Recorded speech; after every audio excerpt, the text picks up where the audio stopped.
Notice of this meeting stating the date, place, and time has been disseminated as required under the Open Public Meetings Act, Chapter 231, PL 1975. Mr. Clerk, can you please conduct a prayer and flag salute? God of the universe, look thou with favor upon these here assembled, and bestow thy guidance upon members of the governing body in their deliberations. This we ask in thy name. Amen. I pledge allegiance to the flag of the United States of America and to the republic for which it stands, one nation, under God, indivisible, with liberty and justice for all.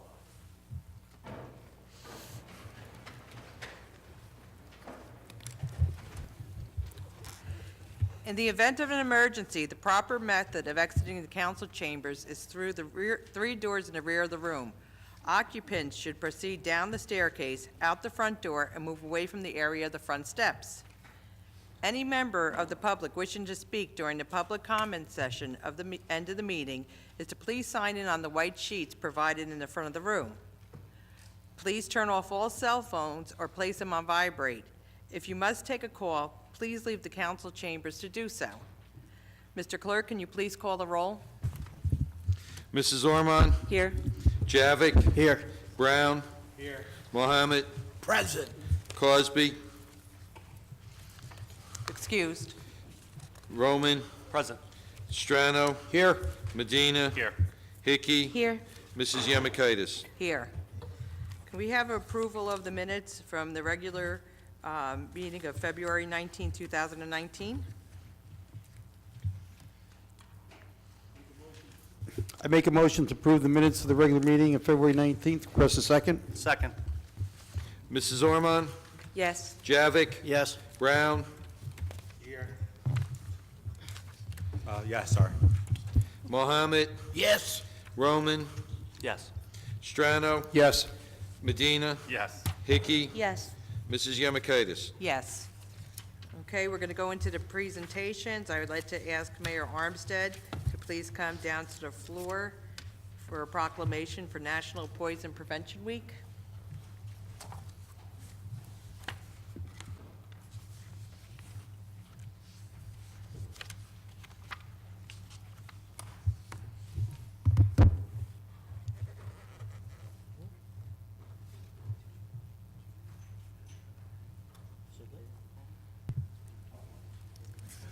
Good evening, everyone.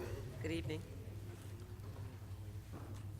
I think it was 1961, Congress had designated the third full week in March as a National Poison Prevention Week, and with just cause, with good reason. Thousands of kids were being poisoned needlessly, and it's very easy when you're a child. You see medicines, or you'll see liquids. They look like there's something that you can drink, and not knowing any better, you'll sometimes take them and put them in your mouth, and the next thing you know, you have a major problem. So without any further ado, we're going to read a proclamation with regards to National Poison Prevention Week. Whereas Congress designated the third full week in March to be National Poison Prevention Week in 1961, and since then, this week has helped to raise national awareness of the dangers of potentially poisonous medicines, household chemicals, and other substances. Whereas poisoning is a preventable illness, from the youngest to the oldest, all people and even pets are at risk. And poison centers across the country will focus the public's attention on identifying poisoning hazards at home, as well as learning ways to prevent poisoning emergencies.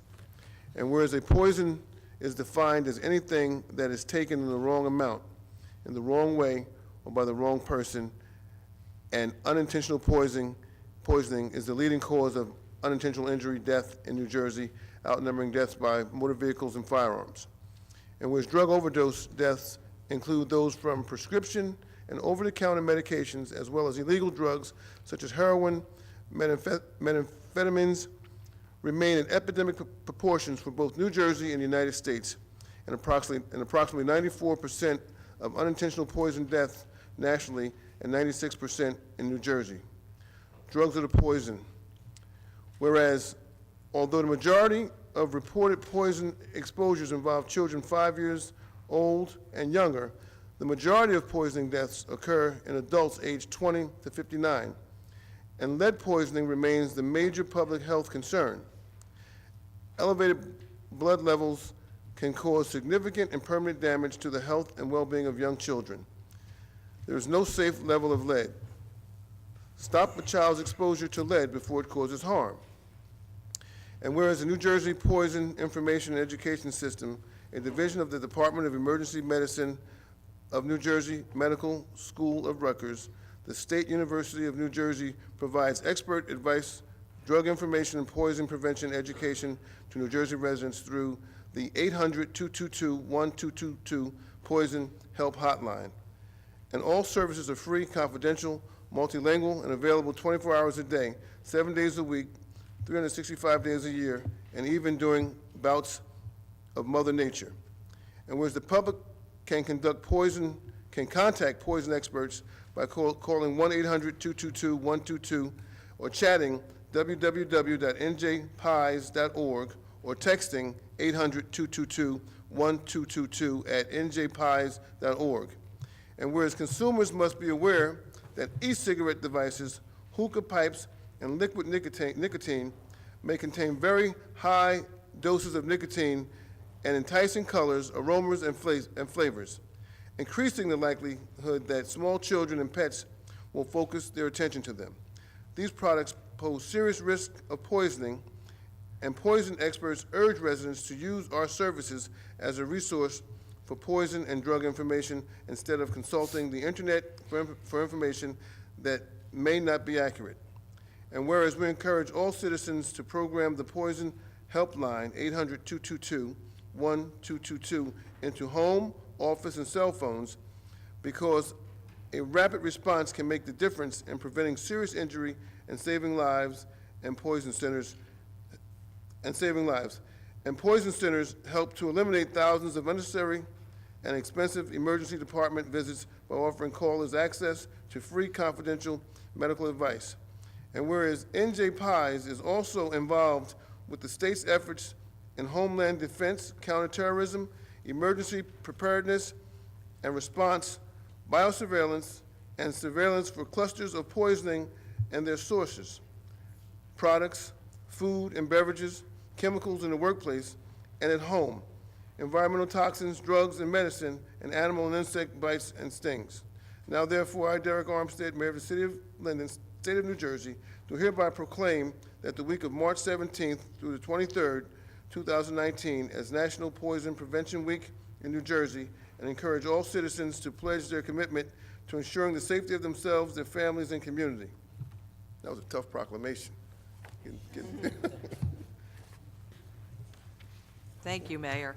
I'd like to call on Councilman Barry Javik to please go read a proclamation honoring Joseph Ogonowski for his 100th birthday.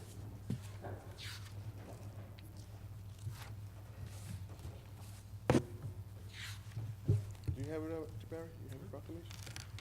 Okay, good. That's all right.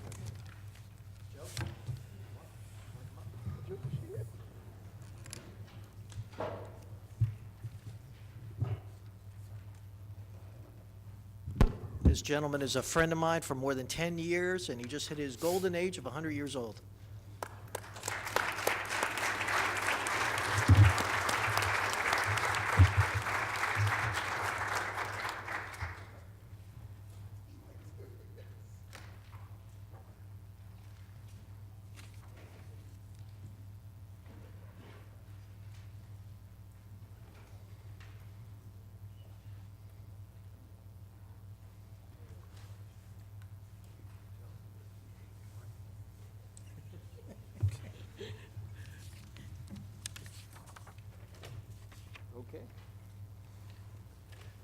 Okay, the proclamation. Whereas Joseph Ogonowski was born on March 2nd, 1919 in Elizabeth, New Jersey. He was the fifth child born to Martin and Catherine Ogonowski. Joseph had four older siblings, Mary, Michael, Charles, and Bernice, and four younger siblings, Frank, Stanley, Albert, and Felix. And whereas Joseph attended St. Albert School in Elizabeth, where he later became an usher and trustee for the church until retiring in 1984. He retired from Bury Biscuits, where he worked for 12 years. Prior to that, he worked at Union Carbide for 28 years. And whereas Joseph married his first wife, Lillian Pacula, and they started their family, Joseph and Lillian were married 27 wonderful years until her passing in 1975. They were blessed with 5 children of their own: Mark, Paul, Joel, Claudia, and Marie. Their first grandchild was born in 1980. Joseph now has 5 grandchildren and 4 great-grandchildren. And whereas Joseph married his second wife, Betty, after marrying Betty, Joseph found a new appreciation for travel. They traveled to many places like Barbados, Hawaii, Las Vegas, and Poland, just to name a few. And whereas Joseph's zest for life continued when he married his third wife, Terry, once again traveling and enjoying life. And whereas Joseph was and still is active in various organizations such as the Knights of Columbus, the Holy Name Society, the Polish National Home of Elizabeth, and the Pulaski Parade Committee. He was also a member of the Catholic Golden Age, the Linden Moose, and the Linden Elks. And whereas Joseph retired in 1984 and joined the Linden Retirement Men's Club as an active member, now, for the past 35 years, he enjoys meeting with all his friends at their weekly meetings. And whereas Joseph enjoyed swimming, league bowling, playing softball with the St. Stan's Club, and dancing at various ballrooms throughout the state, and now, therefore, be it proclaimed that I, Derek Armstead, Mayor of the City of Linden in the state of New Jersey, on this, the 26th day of February 2019, am honored to congratulate Joseph Ogonowski on his 100 years of life. He is a man of integrity who lives a rich life full of love, friendship, service to others, and especially helping wherever and whenever he can.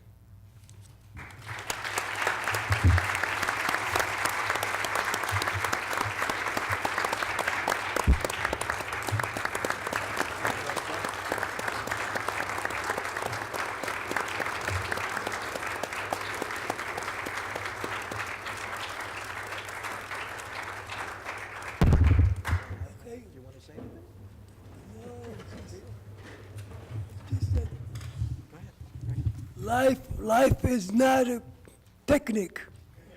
Life is a hardship from the bottom to the top. Once you beat the bad stuff, you have nothing but good stuff left. So you enjoy it because your life is short. You don't know when you're going to go. And God bless you all, and you too.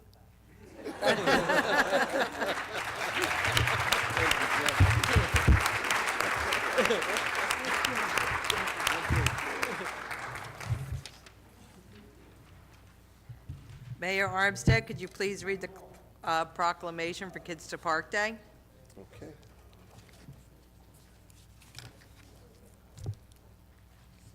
Okay. Every year throughout the country, we have what we call as Kids to Park Day. And the idea here is to try to get kids off of their handheld devices and get them out into the park to do something a little more physical. So here in Linden, we will be having our annual Kids to Park Day, May 18th. And the proclamation reads as, whereas May 18th, 2019 is the 9th Kids to Park Day, organized and launched by the National Park Trust, held annually on the third Saturday of May. Whereas Kids to Park Day empowers kids and encourages families to get outdoors and visit America's parks. And whereas it is important to introduce a new generation to our nation's parks, and whereas we should encourage children to lead more active lifestyles to combat the issues of childhood obesity, diabetes, hypertension, and hypercholesterolemia. And whereas Kids to Park Day is open to all children and adults across the country to encourage a large and diverse group of participants. And whereas Kids to Park Day will broaden children's appreciation for nature and outdoors.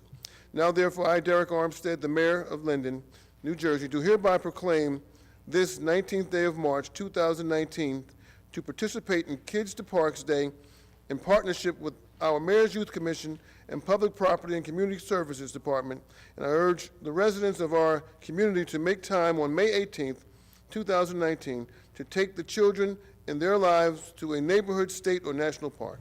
Signed by myself.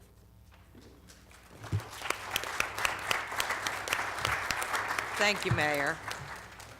We now have the proclamation for Gilbert Nolasco.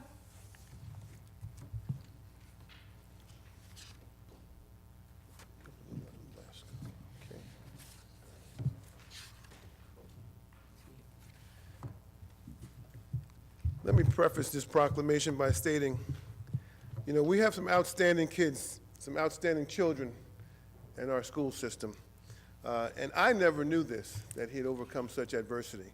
I would just see him with his Navy ROTC uniform, and I just saw him as just an outstanding child in our school system, always respectful, always going above and beyond, and he's a leader amongst his peers. And I never knew the adversity that he had overcome until it was brought to my attention. But we have a proclamation, and it reads, whereas Gilbert Nolasco, at an early age, was deaf and used sign language as a way to communicate with others.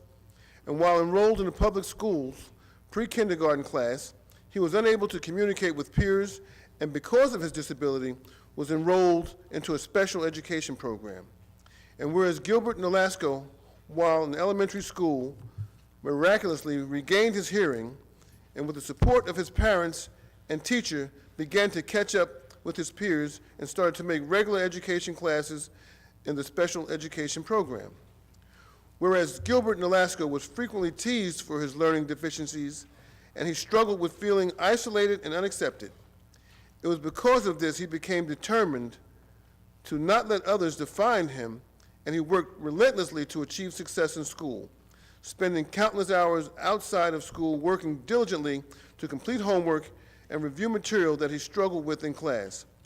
And whereas Gilbert Nolasco, by the time he reached 8th grade, he was out of the special education program and enrolled in regular education classes, and remembers the unbelievable feeling that he had at that time, weeping with tears of joy. Since that time, he has continued to grow as an individual, both academically and personally. Whereas Gilbert Nolasco, during his tenure in high school, is determined to succeed and challenge himself by enrolling in both the demanding Navy Junior ROTC and the rigorous IB diploma programs. He works tirelessly to achieve success in both endeavors and continually demonstrates an unmatched work ethic and commitment level. And his academic success has been remarkable, as he has risen to be Regimental Commanding Officer, which is the highest-ranking cadet leadership position in a unit comprised of over 450 high school cadets. And whereas Gilbert Nolasco is humbled by the fact that if it were not for his parents, teachers, and many others who have supported him and guided him on his path to overcome obstacles and achieve success, and he has used this to his motivation, to constantly look for opportunities to help others in need, wherever and whenever possible. And whereas Gilbert Nolasco sees the challenge he faces in life as a part of a larger purpose, and that is being able to positively impact others and help them with their own struggles, as he constantly puts himself in the service of his community for the betterment of others, and has never once looked for any type of accolades or recognition. Gilbert always strives to lead by example, and he is an example that is extremely worthy of emulation. And now, therefore, it be proclaimed that I, Derek Armstead, Mayor of the City of Linden in the State of New Jersey, on this 19th day of March 2018, do hereby proclaim that it is my honor to express appreciation to Gilbert Nolasco, for he is a great example of an individual who was faced with difficulties and setbacks throughout his childhood, and these challenges were his motivation to preserve and achieve tremendous success. And he used these personal experiences as a positive example in helping others to strive to overcome the obstacles that may block their path. And I will once again say, he is an outstanding student. He is a person that any parent would be proud to have. I know when I see him commanding those other young people, and he does command them, and they respect him with authority, he would be ideal in any army I was ever in charge of. Congratulations.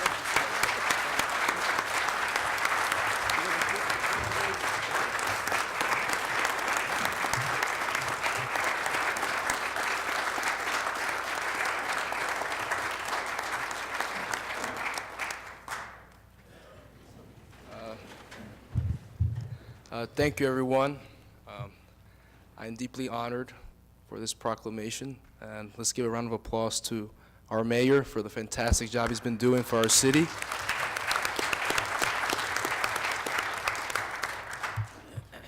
I'm truly thankful and humbled by this. Not many get this opportunity, but this is truly an honor of my life. Advice I could give to any person is obstacles and hardships are just an opportunity for you to learn, for you to do better, and it serves as an experience. So I tell all of you, don't view obstacles and failures as something bad. Use it as something that motivates you, that makes you want to do better. Because in life, we're not alone. And if we reach success, it's because there are people around us that help us get there. Thank you so much.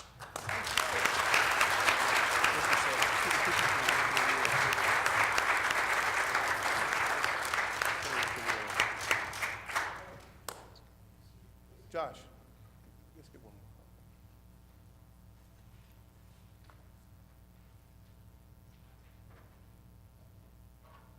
Thank you, sir. Thank you. Congratulations. Thank you, sir. Proud of you, man. Congratulations. Councilman Brown? Councilman Brown, will you please join Mayor Armstead?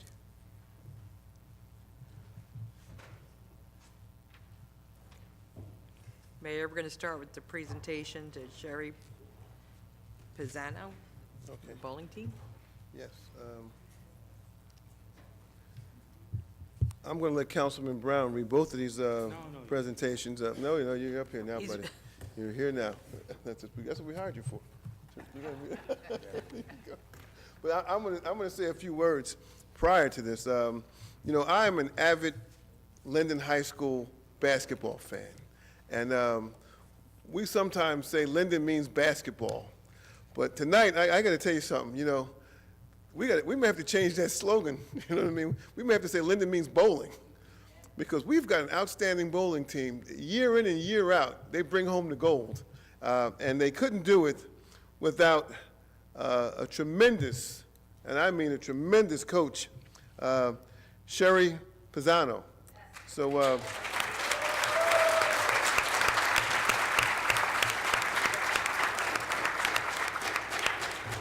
now usually we put people in the Hall of Fame after they retire, okay?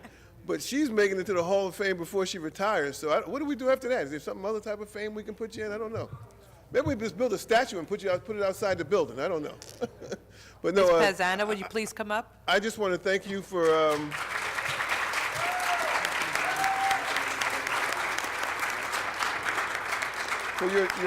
your time and your energy, because we all know that when you put time in with our children, it's 25 years. She said 25. She doesn't look like she worked for 20. You don't look like you're 25 years old. When you put time in, that's to be commended. They're our future, and certainly when they're involved in activities, it keeps them from going down a different path. So thank you for all you do. And again, I don't know, the Hall of Fame now, where do you go from here? I don't know. Okay. I'm just extremely humbled. So, Peter Brown, Councilman Brown's going to come up and read my sister's. Okay, thank you. Thank you, Councilwoman Ormond. Peter left his glasses home. Well, one thing I do, I carry several pair with me. But first, I just want to say that Coach Pisano is one of the most gracious, kindest women that I have met. She loves the children, and she is so committed and dedicated to their success. When you have someone like Coach Pisano behind you, you have no other choice but to succeed. And I see some of the bowlers that are there. I know they love her just as much as she loves them. You guys have a great coach. So I'm going to take a few minutes to read the resolution recognizing the best coach, the best bowling coach there is. Whereas Sherry Pisano has been part of the Linden School District and Linden's athletic program for over 25 years, Sherry started her career in Linden in 1994 when she began teaching special education and history. And whereas Sherry Pisano coached the Linden High School softball team from 1995 to 2010 and led the Tigers to the Union County Tournament Championship game in 2007 and 2009. In 2000, she was approached by school administrators interested in making her the coach of the bowling team. Sherry was surprised by this since she hadn't applied for the position. It was at that time that she was made aware that one of Linden's all-state bowlers had made the request for her to become their coach. She accepted. And whereas Coach Sherry and the Linden High School bowling team have been able to achieve great accomplishments with the dedicated guidance of Coach Pisano, who became the Linden High School varsity bowling coach in 2000, Ms. Pisano has been named North 2 Group 4 Coach of the Year 3 times, the National Federation of High School Coaches in 2006 Boys Bowling Coach of the Year, Star Ledger Bowling Coach of the Year for North Jersey Sectional 2, 3 years in a row, NJSCA Bowling Coach of the Year in 2007, and on March 24, 2019, Coach Pisano will be inducted into the New Jersey State Coaches Hall of Fame. And whereas on March 24, 2019, when Coach Sherry Pisano is inducted into the New Jersey Scholastic Coaches Association Hall of Fame, she will be the 6th coach and the first woman from Linden to be honored.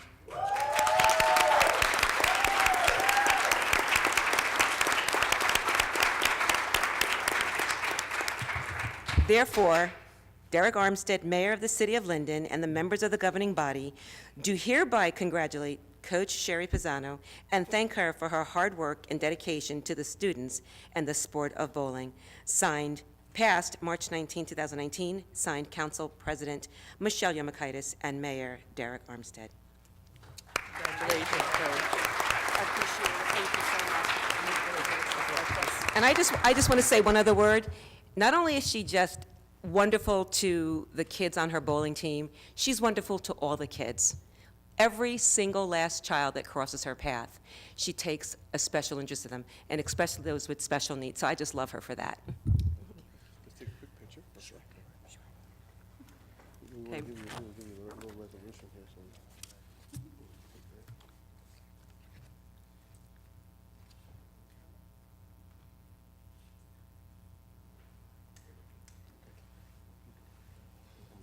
Okay, now I'd like to ask the members of the bowling team to please come forward.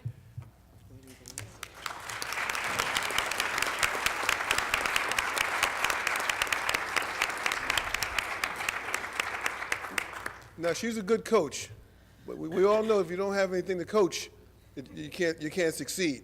So we know that we've got some outstanding young bowlers here from Linden, and I'm proud to say I know a few of them. And not only are they good bowlers, they're very good children. As you see them walking about and you see them in town, very respectful, and you'd be commended for that.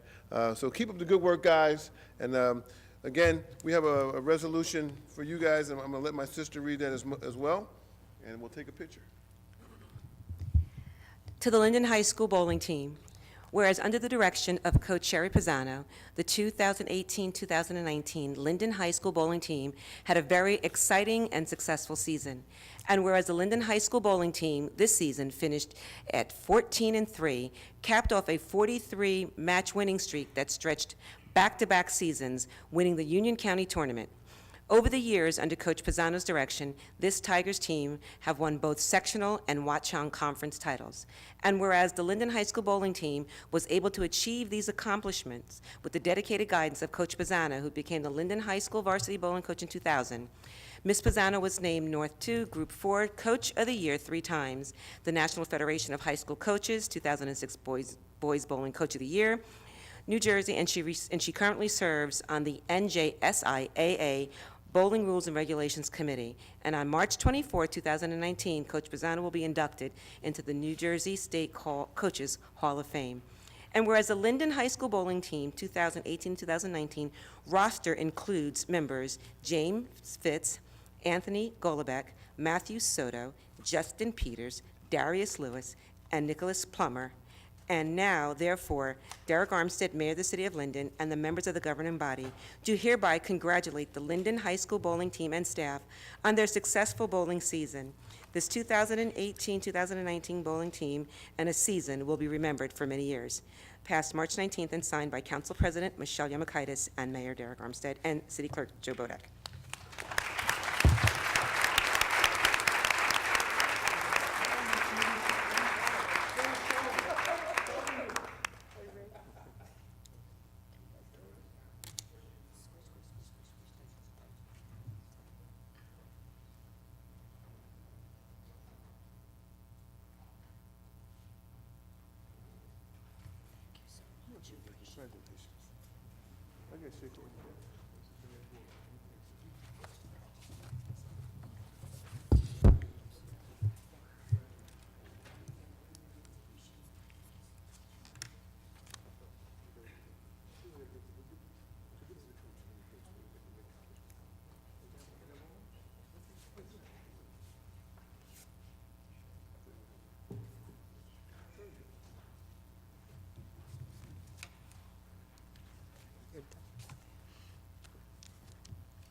Congratulations again, team. Thank you.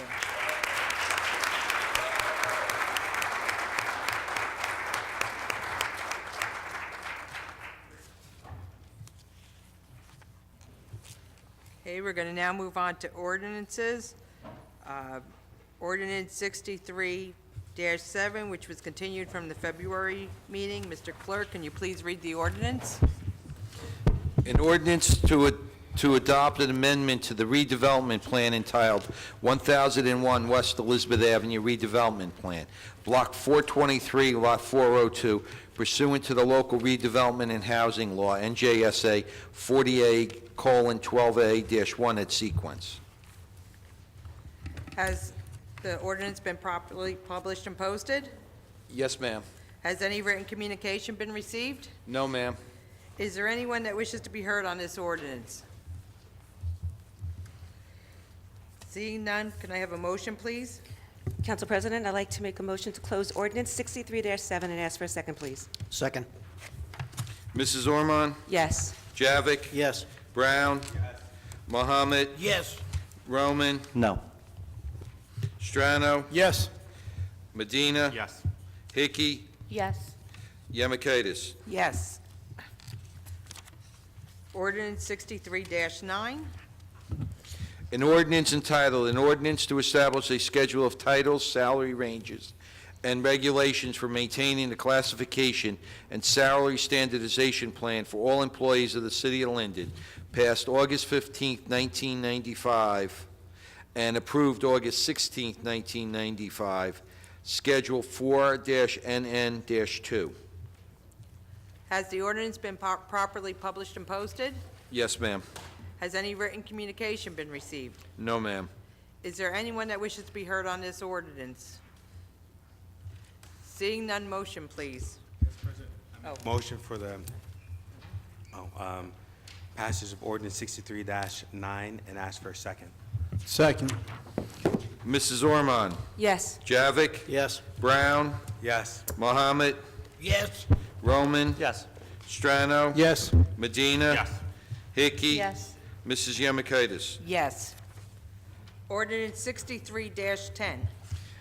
Bond ordinance providing an appropriation of $435,875 for various public safety IT computer upgrades for the police department, and authorizing the issuance of $414,081 bonds or notes of the city for financing part of the appropriation. Has the ordinance been properly published and posted? Yes, ma'am. Has any written communication been received? No, ma'am. Is there anyone that wishes to be heard on this ordinance? Seeing none, motion, please. Council President, make a motion for the passage of ordinance 63-10 and ask for a second. Second. Mrs. Ormond? Yes. Javik? Yes. Brown? Yes. Mohammed? Yes. Roman? Yes. Strano? Yes. Medina? Yes. Hickey? Yes. Mrs. Yemakaitis? Yes. Ordinance 63-11. Bond ordinance providing an appropriation of $368,500 for the acquisition of various vehicles for the police department and authorizing the issuance of $350,075 bonds or notes of the city for financing part of the appropriation. Has the ordinance been properly published and posted? Yes, ma'am. Has any written communication been received? No, ma'am. Is there anyone that wishes to be heard on this ordinance? Okay, Mrs. Wilverding? Okay, any member of the public has 3 minutes to speak during the public hearing? It's a bit vague here. $368,000, and it says for various vehicles. I was just wondering how many vehicles and what type of vehicles, because to me that's a huge amount. So I was just wondering how many and like what type. Chief Hart? Mrs. Zack? The chief asked me to answer it. It's 5 SUVs that'll be used for the patrol unit, and there's also a passenger van that they're going to be using. So And it's that five SUVs fully equipped. With, and what do you also a mean fully passenger van. equipped, like what? For what they need for their patrol vehicles.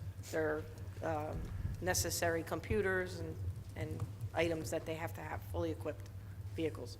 Estimated at $60,500 per vehicle. Okay, I was just wondering why the amount was so high. All right, thank you. Thank you. Okay, can we have a motion, please? Sorry. Yes, I make a motion for the passage of ordinance 63-11. Ask for a second. Second. Mrs. Ormond? Yes. Javik? Yes. Brown? Yes. Mohammed? Yes. Roman? Yes. Strano? Yes. Medina? Yes. Hickey? Yes. Mrs. Yemakaitis? Yes. Ordinance 63-12. An ordinance to further amend an ordinance entitled, an ordinance authorizing the city clerk, police chief, fire chief, director of community services, city engineer, municipal treasurer, construction code official, director of parks and recreation to be paid for holiday time in lieu of an appropriate time off, passed March 7th, 1978, and approved March 8th, 1978, and as amended and supplement. Delete Public Works Superintendent, Superintendent of Public Property, add Director of Community Services, Director of Parks and Recreation. Has the ordinance been properly published and posted? Yes, ma'am. Has any written communication been received? No, ma'am. Does any member of the public wish to speak on this ordinance? Seeing none, motion, please. President, I make a motion for the passage of ordinance 63-12 and ask for a second. Second. Mrs. Ormond? Yes. Javik? Yes. Brown? Yes. Mohammed? Yes. Roman? Yes. Strano? Yes. Medina? Yes. Hickey? Yes. Mrs. Yemakaitis? Yes. Ordinance 63-13. An ordinance approving the application for a long-term tax exemption and authorizing the execution of a financial agreement with Peak Park Urban Renewal LLC for property known as Block 496, Lots 3 and 4. Has the ordinance been properly published and posted? Yes, ma'am. Has any written communication been received? No, ma'am. Is there anyone that wishes to be heard on this ordinance? Okay, Mr. Principato?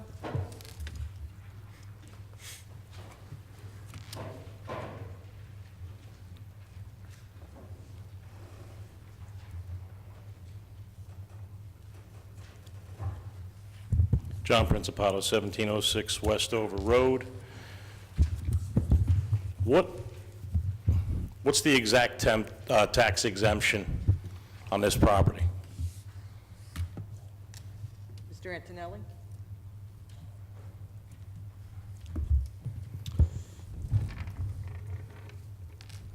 The statute refers to long-term exemption, but this is what has commonly been referred to at prior meetings as a pilot, a payment in lieu of taxes.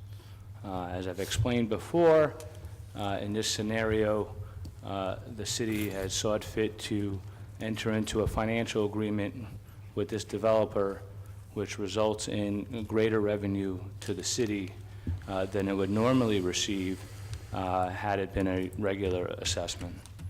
So there's no exemption per se. This individual will be making a payment in lieu of taxes. They will still be paying their fair share. This is revenue that the city will realize, and they're able to retain a greater amount than they would normally under a regular assessment. Can you tell me what the numbers are? I just asked our CFO if she had the spreadsheet on the numbers, and she does not have it. Does anyone here know? We could certainly get it for you. I'd like it now if we can get it. I'm sure someone's here, maybe the developer or someone has to know. Because it doesn't say Mr. pilot Principato, program, it says Mr. tax Principato, exemption. What you can And do, there's a, if you'd like to, you can come to my office tomorrow, we could discuss it, I'll give you all the detail. no offense, I really don't want to. Okay, then we won't. But I'd we like don't- to we don't know- have I'd it like this to evening. know We don't- now. We don't have it this evening, so we'll get it for you tomorrow. If you'd like to stop by tomorrow morning, you can come by and get it. Why are we unprepared? Why don't we have any answers? Anytime someone comes up, we have very few answers for them. Why is that? Well, I can assure you the answer won't change from tonight until tomorrow. So if it's an answer you're looking for, we'll have it for you Well, tomorrow you're morning. voting on it tonight, you're not voting on it tomorrow. Well, you can come and see, well, we're going to vote one way or another on it, John. Do any of the council members know what it is? Councilman Brown? Thank you. Mr. Principato, a lot of the ordinances and resolutions here, we don't have all the information that you're requesting right on the spot, because, well, quite frankly, I don't know how we're going to carry that here. But what I did do, John, because I said a lot of this information is online, right underneath over there, I got a box of the 2011 to 2018 budget, annual financial statements, as well as our audit reports, because you do ask a lot of good questions in regards to our finances. So what I did is, I keep telling you this information is online because we're trying to be open as possible. I had copies made for you, so that, because tonight we're going to introduce a budget that's, again, decrease in taxes for the second year in a row. And the reason I bring this up is that every month you come up with the same questions with the pilot programs, and we want to give you the answers. Sometimes we don't have it on the spot, and we want to work with you. But John, if you feel we're doing something wrong, please fact check us, and I have the copies there made for you. I'm just wondering what the numbers are. That's But all. we don't It have says them right tax here, John. exemption. With all due respect, I appreciate everything that you're doing, I really do. But if it says tax exemption, and then they say it's pilot program, there's two separate meanings for those two, Yes, because correct? what they're doing, instead of the payment is, like the attorneys explained it, and you have scenarios where they're making a bigger payment to the municipalities in form of a payment than property taxes. I understand, I just want to know what the numbers are. That's all. I'd like to be afforded that right.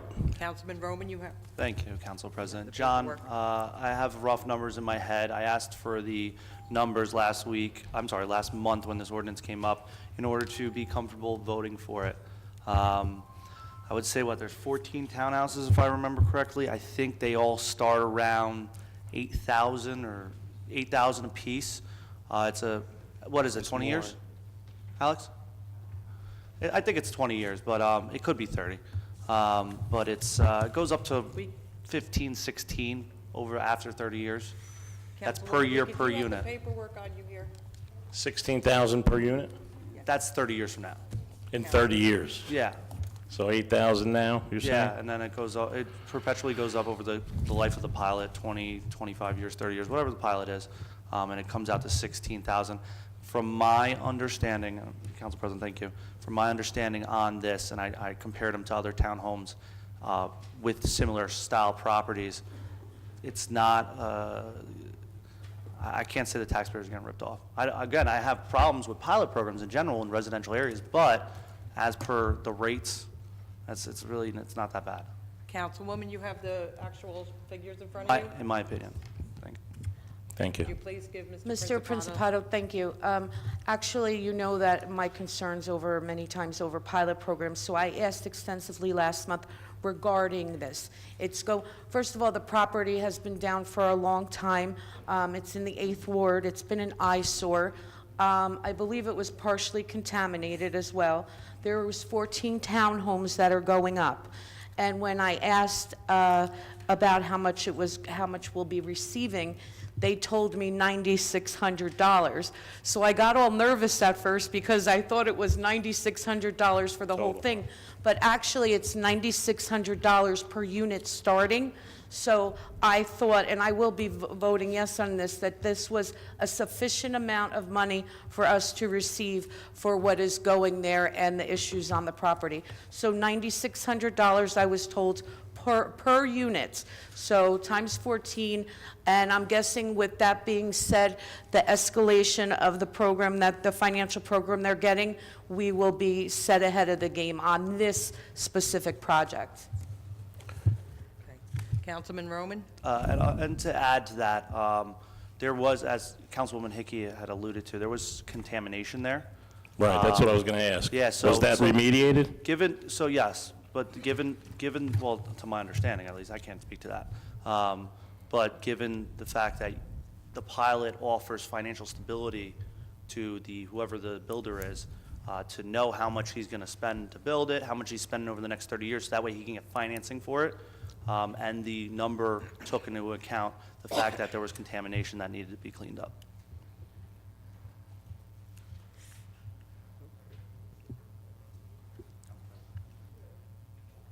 Mr. La Spinoza? How you doing?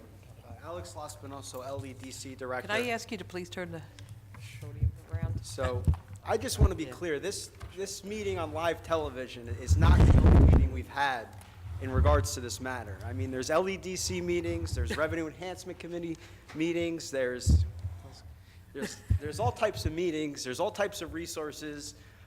You know, in the caucus meeting, we've already gone over this. If you were at the caucus meeting, maybe you could have heard that. Instead of wasting our valuable time on TV here, you could have done this and, you know, at a different time and utilized the resources at the city's disposal. So, you know, Referring to me? I'm just saying, you know, a lot of us here, I'm sorry?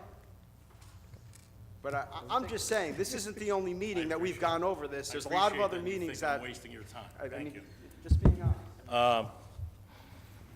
So it's a, Is this time up? okay, so we're looking at roughly. Time is up, Mr. Principato. I Oh. gave you a few extra. Forgot about that clock. Thank you. And thank you, Councilwoman, for having the accurate information. This was discussed in caucus, but we didn't have our paperwork here in front of us. Can we have a motion, please? Yes, Council President, I'd like to make a motion to close the hearing and adopt Ordinance 63-13 and ask for a second, please. Second. Mrs. Orman? Yes. Javik? Yes. Brown? Yes. Mohammed? Yes. Roman? Yes. Strano? Yes. Medina? Yes. Hickey? Yes. Mrs. Yamakaitis? Yes. Consent agenda items. All items listed with asterisks are considered to be routine by the City Council and will be enacted with one motion. There will be no separate discussion on these items unless a council member so requests, in which event the item will be removed from the general order of business and considered in its normal sequence on the agenda. Items 1 through 7. Does any member of the council wish to remove any items? Can I have a motion, please? Council President, make a motion for consent items 1 through 7. Ask for a second. Second. Mrs. Orman? Yes. Javik? Yes. Brown? Yes. Mohammed? Yes. Roman? Yes. Strano? Yes. Medina? Yes. Hickey? Yes. Mrs. Yamakaitis? Yes. Okay, committee reports. Ward 1, Councilwoman Orman. Thank you, Council President. I'd like to start off by just saying that Wells Park is under construction. It's been long overdue, but it's coming along nicely. I'm very pleased with the equipment that's going up. Also, Gessner Street construction is underway. This is an infrastructure plan that rolled over from 2017 when it was supposed to be done, and it's now being done now. Just bear with us. There are new aprons being put into certain driveways, curbing, and we're going to do the milling when school is out, so we're less inconvenienced. While we are being a little bit inconvenienced with the parking, you did get notification as to what's going on, and I'm in the same boat. I've got to jockey and find a spot to park too. not being able to get out of my driveway because of the repairs. But the short-term inconvenience is going to be a long-term of having nice paved roads. Now, my message, that's pretty much just based what's going on in the community, but my message right now is pretty much to the public. On March 2nd, many of us went to a training on municipal budgeting. We learned a lot about pilot programs and how they can be beneficial, not only to the city, but how that dollars from pilot programs can be used to help school districts, which seems to be everyone's concern. But what stuck out in my mind, when they found out that we were from Linden, they weren't praising us for the development that's going on, and they definitely weren't praising us for cutting back on taxes. They laughed at us for the embarrassment that these council meetings are. They actually said that these council meetings are ridiculous, from a public perspective as well as from what goes on this dais. All of us are guilty. But we were the laughingstock, and when I went to learn something, I was embarrassed. So I'm going to talk a little bit more about what some of the concerns were for me. We're elected officials, but I think most of you forget that we're people. We are human beings made by the same God that made you, each and every one of you. We bleed red, we breathe, and we have children. We are wives, husbands, sons, daughters, brothers, and sisters. And while your freedom of speech is just freedom of speech, it comes at a very high price. The price that our families pay for some of the things that are said about us, how you berate us and how you beat us down. Our children and our families should never, ever have to hear that. Our employers who watch YouTube should never have to hear some of the things that are being said about us. And just to let you know, this council position is only 1/10 of who we are. We are active members in our community and our churches, clubs, organizations, and none of you know anything at all about us except for what you see 12 times a year. And as far as I'm concerned, that's really not a lot to judge a person by. None of you have ever picked up a phone and have called me and said, I've got a concern about this, that, or the other. And if you have called me, which no one who's sitting in here has done, I answer your phone calls when it's a concern about the city, and I try to solve your problem.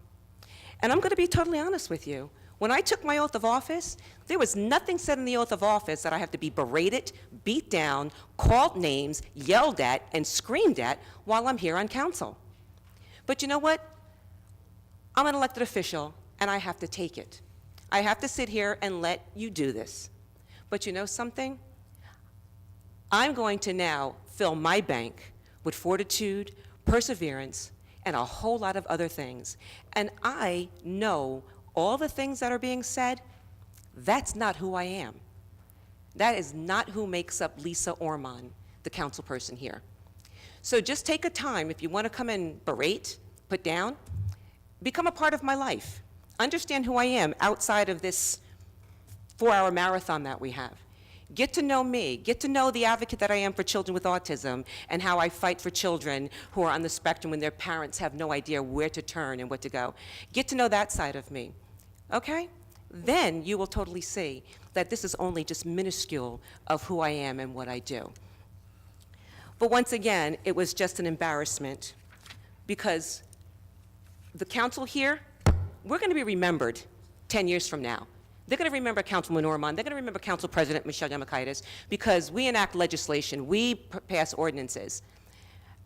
10 years from now, they're not going to remember John Smith, Joe Johnson, or Kathy Sue, who has come up to the podium and have given their comments or their berating, whatever they do. But they're going to remember us, and when we aspire to move on to greater things, I personally want to be known that I made a difference in this city. I made a difference with some of the things that I have done to make a lasting impact, not only on this generation, but future generations to come. That ends my report. Thank you, Councilwoman. Councilman Javik?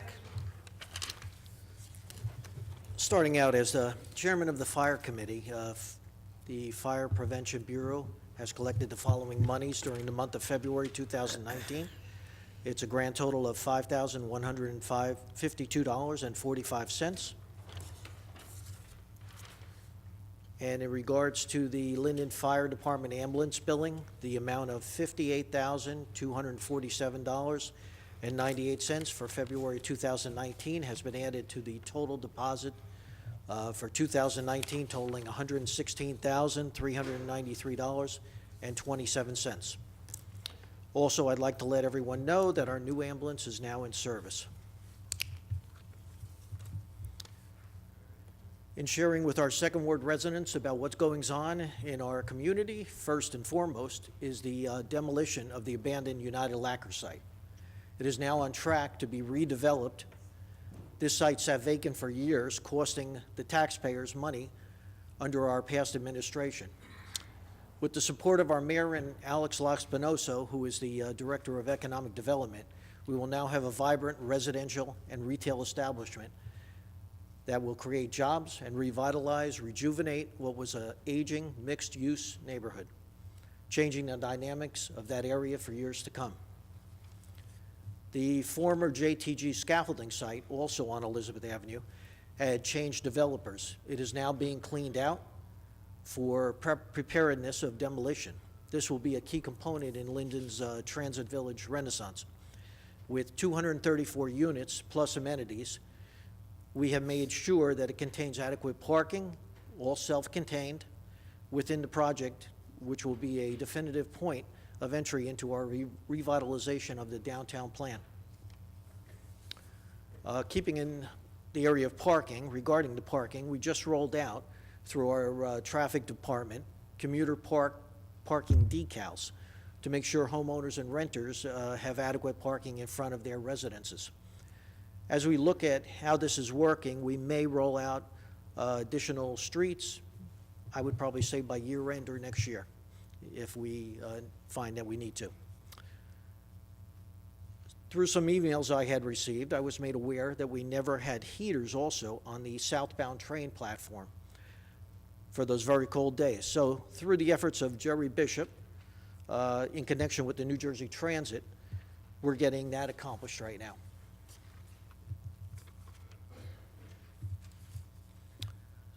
Now that the weather's breaking, DPW will be out with filling the potholes and sealing the cracks.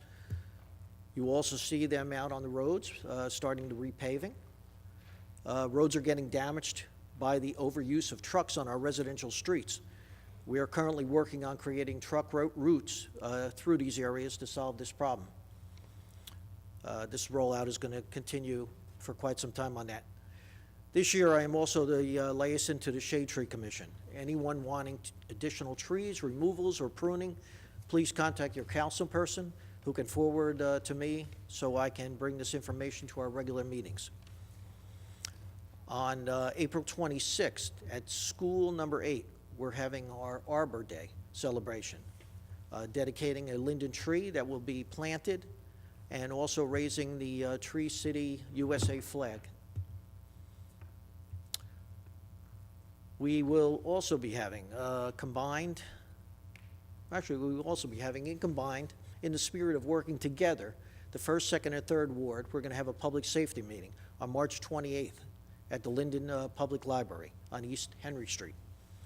It's going to be at 6:30 to 8 o'clock. All are welcome to attend. Getting a little ahead of myself, a little bit early here, but in June, we're planning a 1st, 2nd, and 3rd Ward barbecue also at Dobson Park, and that was just like last year we had. And on March 29th, the 2nd Ward at the JTG Recreation Center, we will be having a family game night again from 6 to 8:30 p.m. Free admission, refreshments, snacks, and we always get a good turnout, so come and join us, please. Linden's future, as I see it, is exceptionally bright, so let's all work together and enjoy. Please reach out to me with any concerns. My cell is 908-494-4608, or email me at bjavick@linden-newjersey.org. Council President, end of report. Thank you, Councilman Javick. Councilman Brown. All right, I got 4 committee reports. I'm going to go as quickly as I can. So for the construction code, I make a motion for the approval of streetlight installation request on pole 607261 LD located at 44 Ainsworth Street, and request a second. Second. Mrs. Ormond? Yes. Javik? Yes. Brown? Yes. Mohammed? Yes. Roman? Yes. Strano? Yes. Medina? Yes. Hickey? Yes. Mrs. Yemakaitis? Yes. All right. From the recreation, day camp registration is open for all Linden's children entering kindergarten through 6th grade in September 2019. Registration is accepted Monday through Friday at the Linden Multipurpose Center located at 1025 John Street. John T. Gregorio Center, located right behind us at 330 Helen Street, or the Community Center Building right down the road at 205 Southwood Avenue. Also, applications are being accepted for summer day camp and playground counselors. Please visit the City of Linden website to download an application. For further information, please call 908-474-6039 or email lmpc@linden-nj.org. From the Budget and Finance Committee, approval is requested for the following finance actions. The payment of bills totaling $1,475,246.34. Bills have been signed by the Mayor, Council President, and Finance Chairman, and a detailed check register and vouchers are on file in the Clerk's office. Item number 2, we are in receipts of investments made by the City Treasurer for the month of February at the rate of 2.75%. I move for approval and ask for a second. Second. Mrs. Ormond? Yes. Javik? Yes. Brown? Yes. Mohammed? Yes. Roman? Yes. Strano? Yes. Medina? Yes. Hickey? Yes. Mrs. Yemakaitis? Yes. When I introduce the budget, I got to ask Joe first, or make the statement? You go first. Make my statement first? Okay. So tonight, we will be introducing the 2019 budget for the year. So I would like to take this time to introduce the 2019 City of Linden Municipal Budget. The budget represents a total of $110,463,333.40 in expenditures for the year 2019. The Finance Committee will work hard to further reduce expenditures wherever possible. The Finance Committee has worked on with every department head in keeping expenditures to a minimum.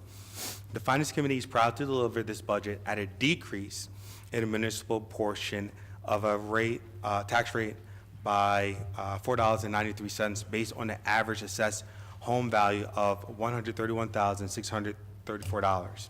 Once again, this year's budget addressed many pertaining to our police department. It puts more cops on the street. I would like to thank all the members of the governing body for their assistance and recommendations on the 2019 budget. I would like to especially thank every department head for their dedication and diligence in preparing the 2019 municipal budget. Please be advised that anyone interested in obtaining a copy of the 2019 municipal budget can so through the clerk's office from 9 a.m. to 5 p.m. Monday through Friday.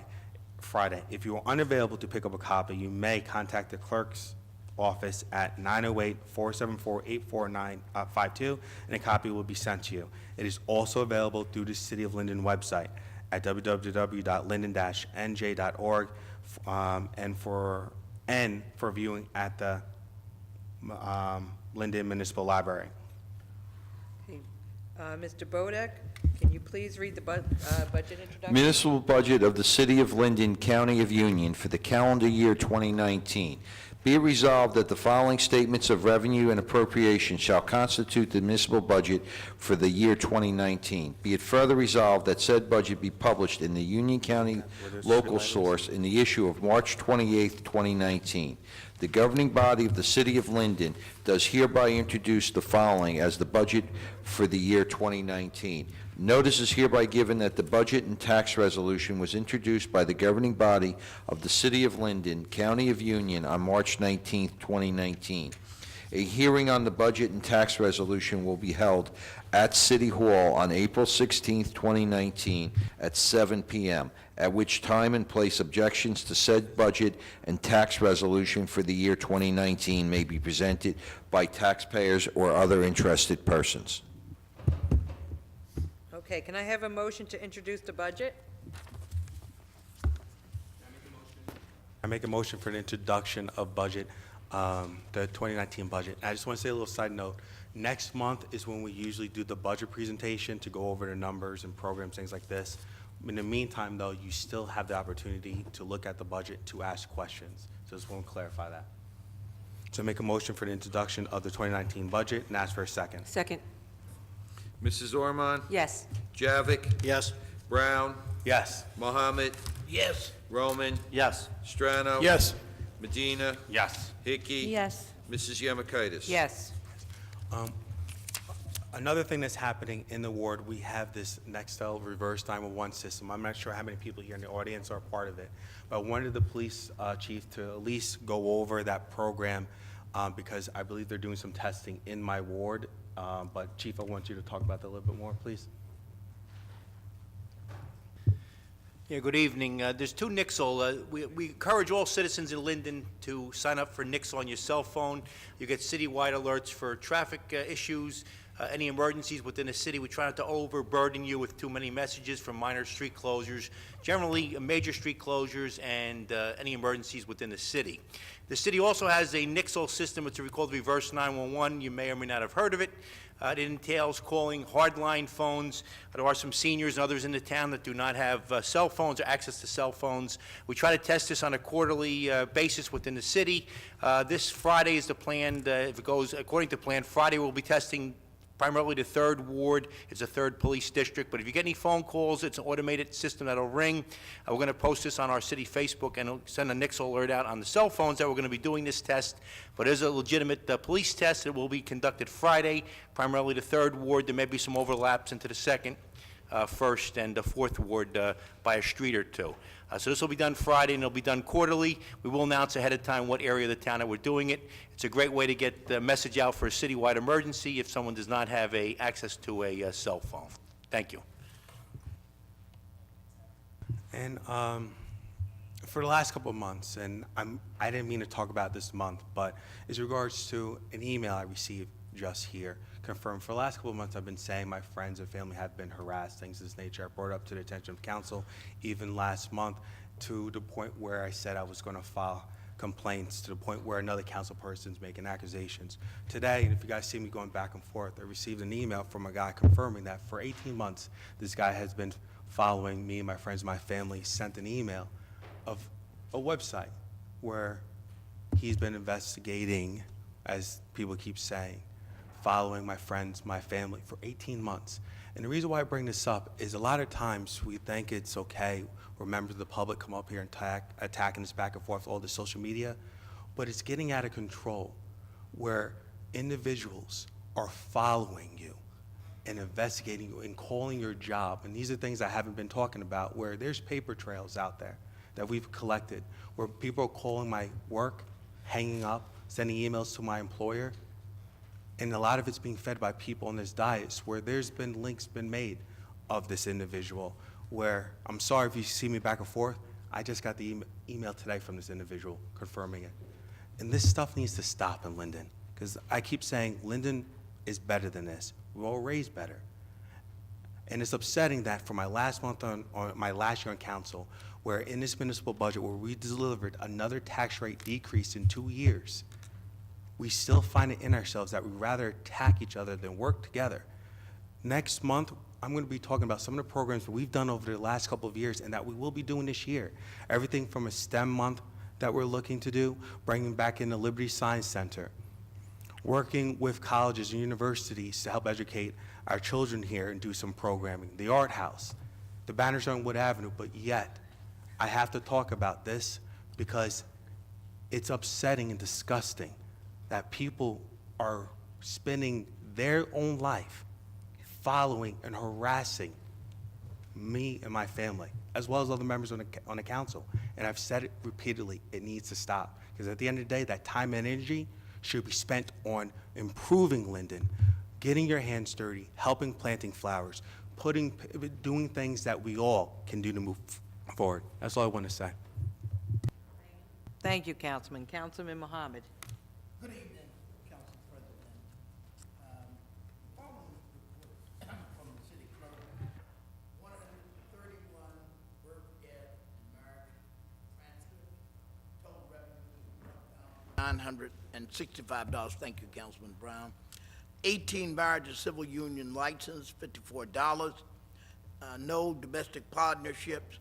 4 miscellaneous revenue for $13.61. 1 bingo raffle for $20, 95 vital statistics reports, $1,425. Borough permits, thank God, 0. Interest earned, 61 cents. Total revenue, $3,477.61 to the city of Linden, and to the state, $450. Also, the city clerk's office issued 5 dog licenses and 20 miscellaneous licenses and collected $2,412. Report from the Fourth Ward. We've had tremendous progress with the Department of Public Works in terms of speedily working towards trimming trees, taking care of trees that are overgrown or dead. We want to thank Mr. Frank Dan for that. Madam Council President, that concludes my report. Thank you, Councilman. Councilman Roman. Thank you, Council President. I'm not chairman of any real, I'm chairman of negotiations. They're ongoing as normal. We usually don't discuss that in open session. I want to talk about permit parking. I know a lot of my residents were concerned at my 6th Ward meeting, so I'd like to discuss it a little bit. We've had over 1,300 permits issued so far. That's 2nd Ward, mostly 2nd and 6th Ward for the most part, some 3rd. So it's working, okay? And people are buying permits at our train station because of this. There are going to be issues, and this is going to be an evolving thing, as the lieutenant said at the 6th Ward meeting. This is going to continue to evolve, so everyone sit tight. We're trying to get, the commuters that are parking in front of your house all day long so you can't park out of the way. I've said this several times. I got a 75-year-old man who's lived in his house for 60 years, and he can't park anywhere near his house. So we're trying to help the taxpayers with this. So just be patient. Go get your permits. And I want to talk about my 6th Ward meeting. I want to thank everyone that attended, both residents and city officials. It was very informative for the residents, and my favorite thing about these meetings is that I get to connect, instead of the residents of the 6th Ward connecting to me and to delegate their problems, which I love doing. It's my favorite part of the job, actually, fixing those problems for them. They get to talk directly to our police, our DPW, our engineers, and city officials, and that's a really good way to get things done and get some things fixed, small issues, big issues, and we start the conversation on how to slow down traffic or how to fix a parking problem. And they're just awesome, and it's really honestly one of my favorite parts of my job here. So the 6th Ward annual cleanup, if you remember, last year I did one. I said it was going to be annual. I'm bringing it back. There's never any shortage of trash near the train station to pick up. Not doing it. It just seems that the wind blows a lot of trash around the place. So I'm excited for that. It's probably going to be on April 20th. I may change to April 27th, given I'm going to gauge interest, given the 20th is the day before Easter, but it is closer to Earth Day. So got through that. School 6 coach bag bingo and Tricky Che is on March 27th. 5:30, the doors open. Calling starts at 7 p.m. Tickets are $20 beforehand and $25 at the door. If you need tickets or want tickets, contact me. I will put you in touch with the person who has the tickets immediately. There's plenty of 6th Ward moms that have tickets available. This is a great event. I know there's a lot of ladies out there that would like to get a coach bag, and I know there's, or at least I hope there's a lot of gentlemen out there willing to spend some money to get their ladies a coach bag. Mother's Oh, Day is okay. coming. Yeah, Mother's Day is coming too, guys, so pony up.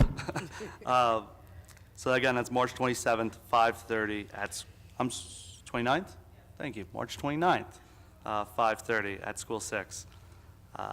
Battle for the badges. I wanted to make this announcement. I'm pulling it up on my phone.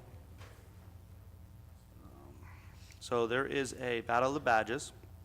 It is at our rec center. It's at the PAL. Oh, I'm sorry, it's at John Street, Multipurpose Center. It is March 30th, 3 p.m. The 5th grade Linden Tiger Cubs are playing the 5th grade Roselle Traveling Team. And immediately following, Union County Sheriff's Office is playing a game against the corrections officers. So they'll be on John Street. It's $10 a pop. Eric LeGrand will be there, and Team LeGrand. Tricky Tray prizes, restaurant gift cards, golf outings, day at the spa. So if you would like a ticket to that, call Officer Zemansky at the Sheriff's Office, 732-713-1963. All right, that gets most of the stuff out of the way. I would like to address the pilots that was spoken before. I just want to say this, that the state legislature has long spoken about pilots being used to capture all the revenue, and that's always been my concern about them. I have no problem with warehousing pilots because there's no kids living in warehouses, but you know, with heavy residential pilots, I've said this 1,000 times, this is just my view on it, and the great thing is we are a council, so we get to disagree, and then, you know, a majority rides on all things.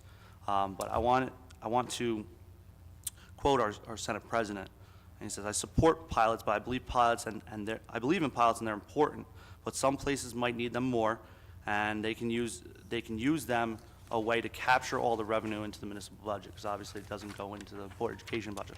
Our Board of Education is very fortunate. Governor Murphy, you know, gave us an extra funding through a new formula, so we got an extra $3.9 or $3.8 million. Things should be good in the immediate concern. I'm worried that it's just kind of a different way of taxing. So that out of the way. I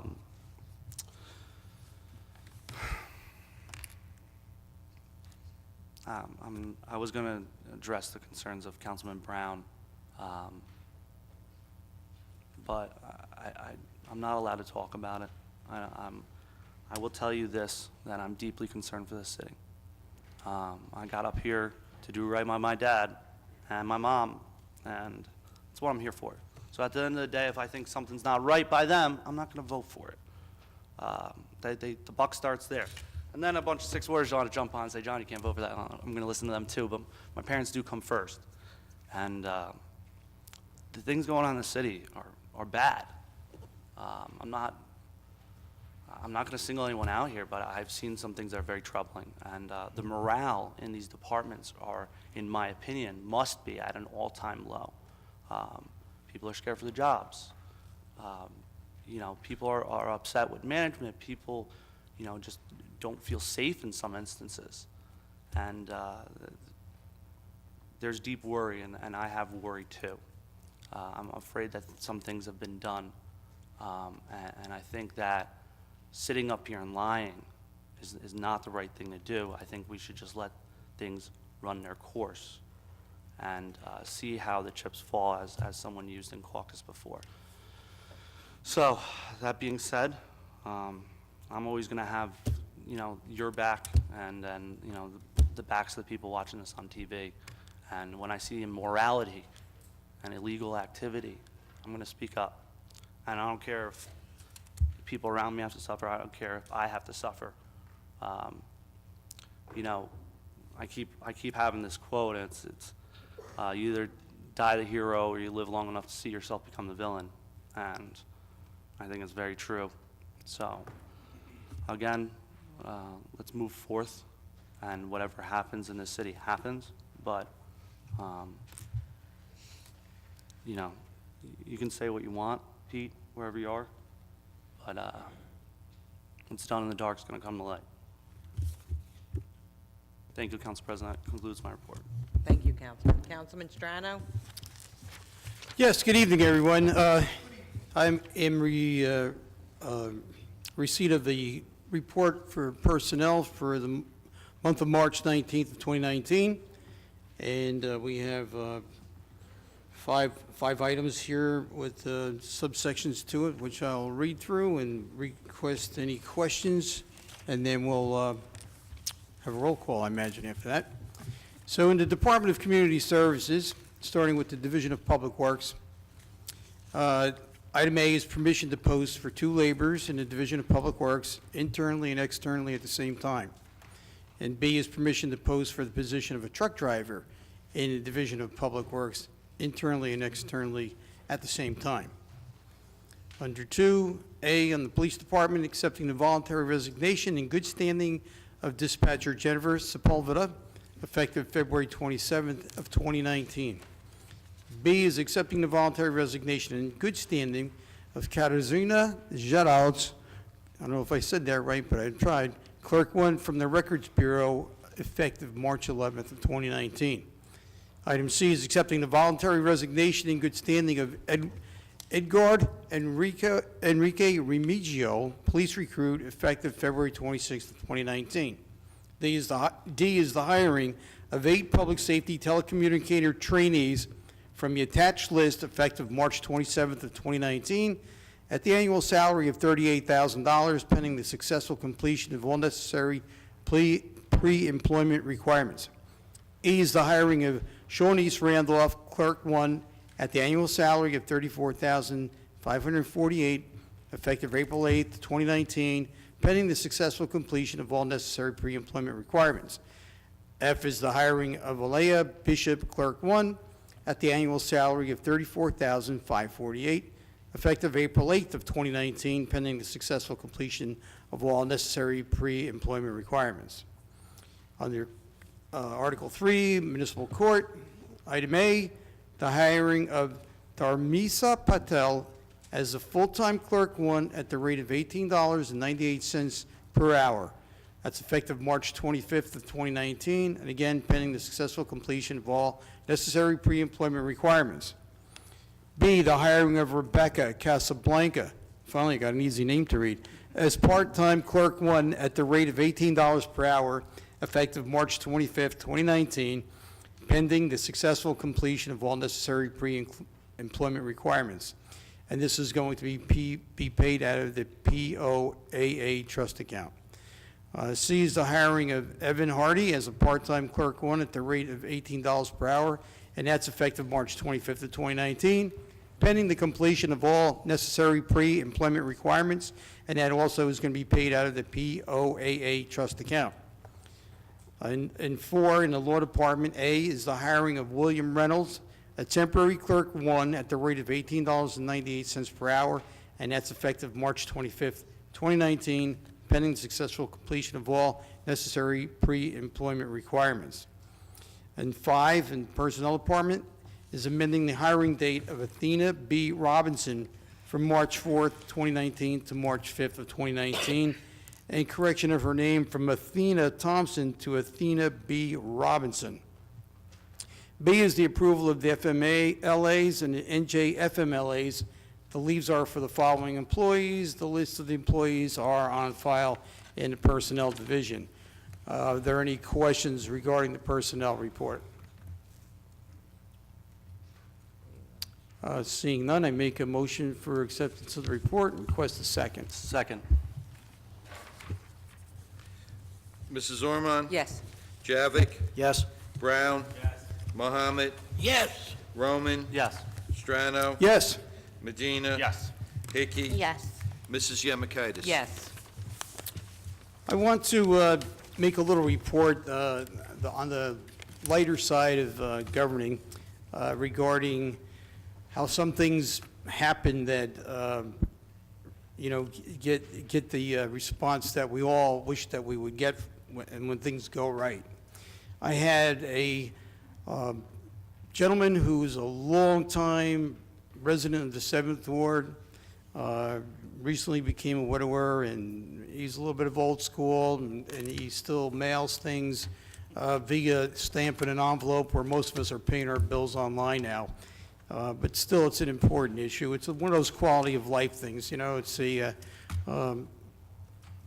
issue where the post office on Southwood Avenue and 10th Street, which has been there for as far back as I can remember, they cut back on a lot of their hours, so the post office isn't open. They have abbreviated hours there, obviously for economic reasons or the amount of business that they actually get at that airport, at that post office.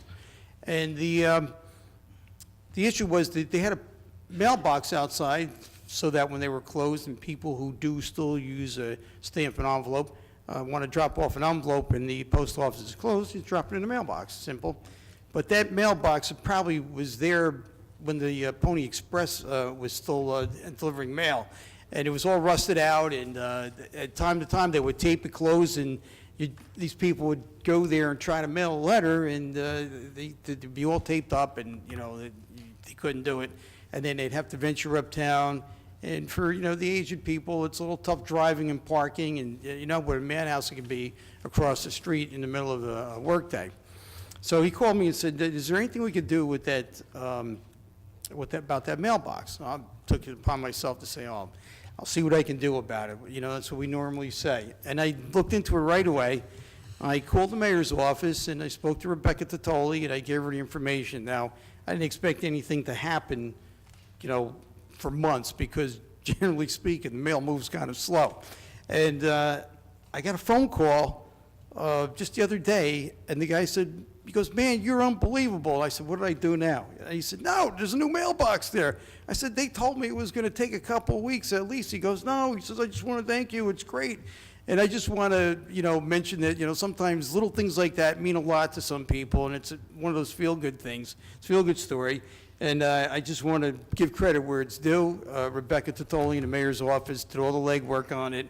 And I also want to thank the post office and the postmaster, who I'm told, I believe, did you get an answer? Rebecca said it's a woman, so I don't know if I can call it a postmaster, or maybe it's postmistress, I don't know, but it is. So I just want to, shout out to her and thank her as well, and, that's my little story for the 7th Ward and a little lightness to governing in Linden. Thank you, and that concludes my report. Thank you, Councilman Strano. Councilman Medina. Yes, thank you, Council President. I do have some notes here, but just to echo Councilman Strano, I think I'm about to call Rebecca up because my mailbox was never replaced in my corner. Fortunately, we had some kids who tied it up with a car and dragged it around the block and never replaced it. That was almost 10 years ago, so I kind of missed that mailbox there, so I might have to make that phone call. Don't have any real committee reports. Again, I'm chairman of technologies. We're still working on the app and whatnot, and we're wrapping up some current projects. So more to come on the app, because that's definitely important to this governing body. Again, to be as transparent as we can with sharing information with everyone. But just a couple notes here in the 9th Ward. I just want to address some concerns. I mentioned this a couple months ago. Again, this year it's the 9th Ward turn for road paving. I submitted several streets to engineering for review and consideration. I also discussed yesterday in our caucus with our director of DPW, Frank Dan, we have some trouble streets. And I'll give you some examples that are just beyond patching at this point, which is DeWitt Terrace between Princeton and Swarthmore, 1,600 blocks. Summit Terrace, again, between Princeton and Swarthmore as well, 1,600 block. And then we have Orchard Terrace between Palisade and Edgewood. That's the 1,800 block. Director explained that he will look into this, hopefully come up with some sort of a solution. If no solution can be found to fix these trouble spots, then I will amend the list that I originally submitted and resubmit again for consideration, because these are definitely trouble spots that are just beyond repair at this point. But I'm hoping the director and the great team at DPW can find a solution to this problem. Also, sidewalks that were left over from 2018 will be done this year as well. And if anyone in the 9th Ward that's listening, I know I have a 9th Ward resident here, thank you, that have a sidewalk that's damaged by a city tree, please give me a call. I would love to add it to the list. We'll look at it, mark it, and then we'll get it done this year for 2019. Received some calls with some tree concerns on Berlant. They're being addressed. Crew went out there, I believe, a little bit over a week ago, and took care of some branches that were dangling and looked like they were in danger of falling. So any tree issues, please give me a call. Love to add it to the list, get it over to DPW, and they'll add it as part of the rotation of issues, which is our lot. Also, for the folks in the Berlant area, I received several complaints on a late night car meet. These cars are generally meeting between 12 and 1 a.m. They have loud exhaust. I did communicate that to the patrol captain. He was gracious enough to communicate that to the street team, and they did go out in the evenings over this past weekend. So I'm hoping that they go out again and we'll find a solution to this problem. And again, it's just a bunch of kids that are just looking for a place to hang out, but their cars are super loud and waking up people at 12, 1 o'clock. And then they decide to do burnouts as well. So, yeah, they're pretty much inconsiderate. Want to bring to everyone's attention in 9th Ward, one of my neighbors on the 1800 block of Orchard had a package stolen from his porch. I believe he posted the video on several Facebook sites. I believe we might have shared it with a Sunnyside page. I'm not too sure. But I just tell people, just keep an eye out for that kind of stuff. You know, that stuff is happening all over the country. It's just an easy grab and go kind of situation. They see an Amazon package, a Walmart package, or some sort of a box. They don't know what's in those boxes, but they think, hey, it might be, you know, might hold some sort of value, right? But it really just creates another level of inconvenience for that person who ordered that package. So that was the 1800 block. That was the other day. It is posted on several sites, what I'm told, and we did post it on our Sunnyside page. So if you recognize the individual, you know, keep an eye out. Report any strange activities to our police department, please. They are always available. I do not recommend calling 911 for stuff like this. Call the non-emergency line, 908-474-8500. They're really great at getting back, addressing the issue and getting a patrol car out there, excuse me. Lastly, you know, I'm working with Councilwoman Hickey. I normally put out a 9th Ward newsletter, but this year I'm doing a little bit different. I'm going to work with Councilwoman Hickey. We're going to do a joint 9th and 10th Ward newsletter. The newsletter, my newsletter always includes, it's going to be generally the same, improvements throughout the wards, concerns. We're going to have a schedule of community meetings. We're going to have a schedule of community picnics, something I've always done.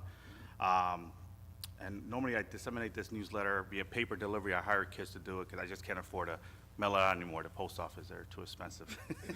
I'm not attacking you. And also we disseminate it.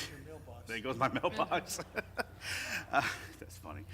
Sunnyside Facebook page and also the Nextdoor app. I tell folks to get on the Nextdoor app. It's a nice community app. It's a great platform just to communicate with your neighbors for your wants and needs and just share concerns. It's a great app to really communicate with your neighbors, get to know people as well. I could always be reached on my cell phone, 908-986-6100. You can text me, you can email me. I receive my emails on my phone at amedina@linden-nj.org. Always here to help. That concludes my report. Thank you. Thank you, Councilman Medina. Councilwoman Hickey? Good evening, everybody. Thank you, Council President. Well, Councilman Medina already put me on a budget for the barbecues, so I don't know who's worse, him or my husband. But anyway, thank you for everybody coming here tonight. We have a pretty crowded room here tonight. First off, I'd like to thank, I attended this week, and I don't know if anybody else did, the St. Patrick's Day Parade in Union County. It's a fabulous day that I love to participate in every year. I even have my own 10th Ward Councilwoman sash that I'm very proud of. So the parade committee works very, very hard, Union County freeholders, to put together a great day, and we had great weather. So we did have the luck of the Irish with us on Saturday. Let's see. A couple months ago, I honored members of the Office of Emergency Management, which many of you know that I'm very, very proud of.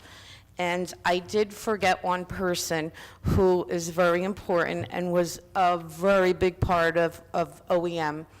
And she's actually one of the first female firefighters, so I certainly can't forget her. So I'm giving her a solo tonight.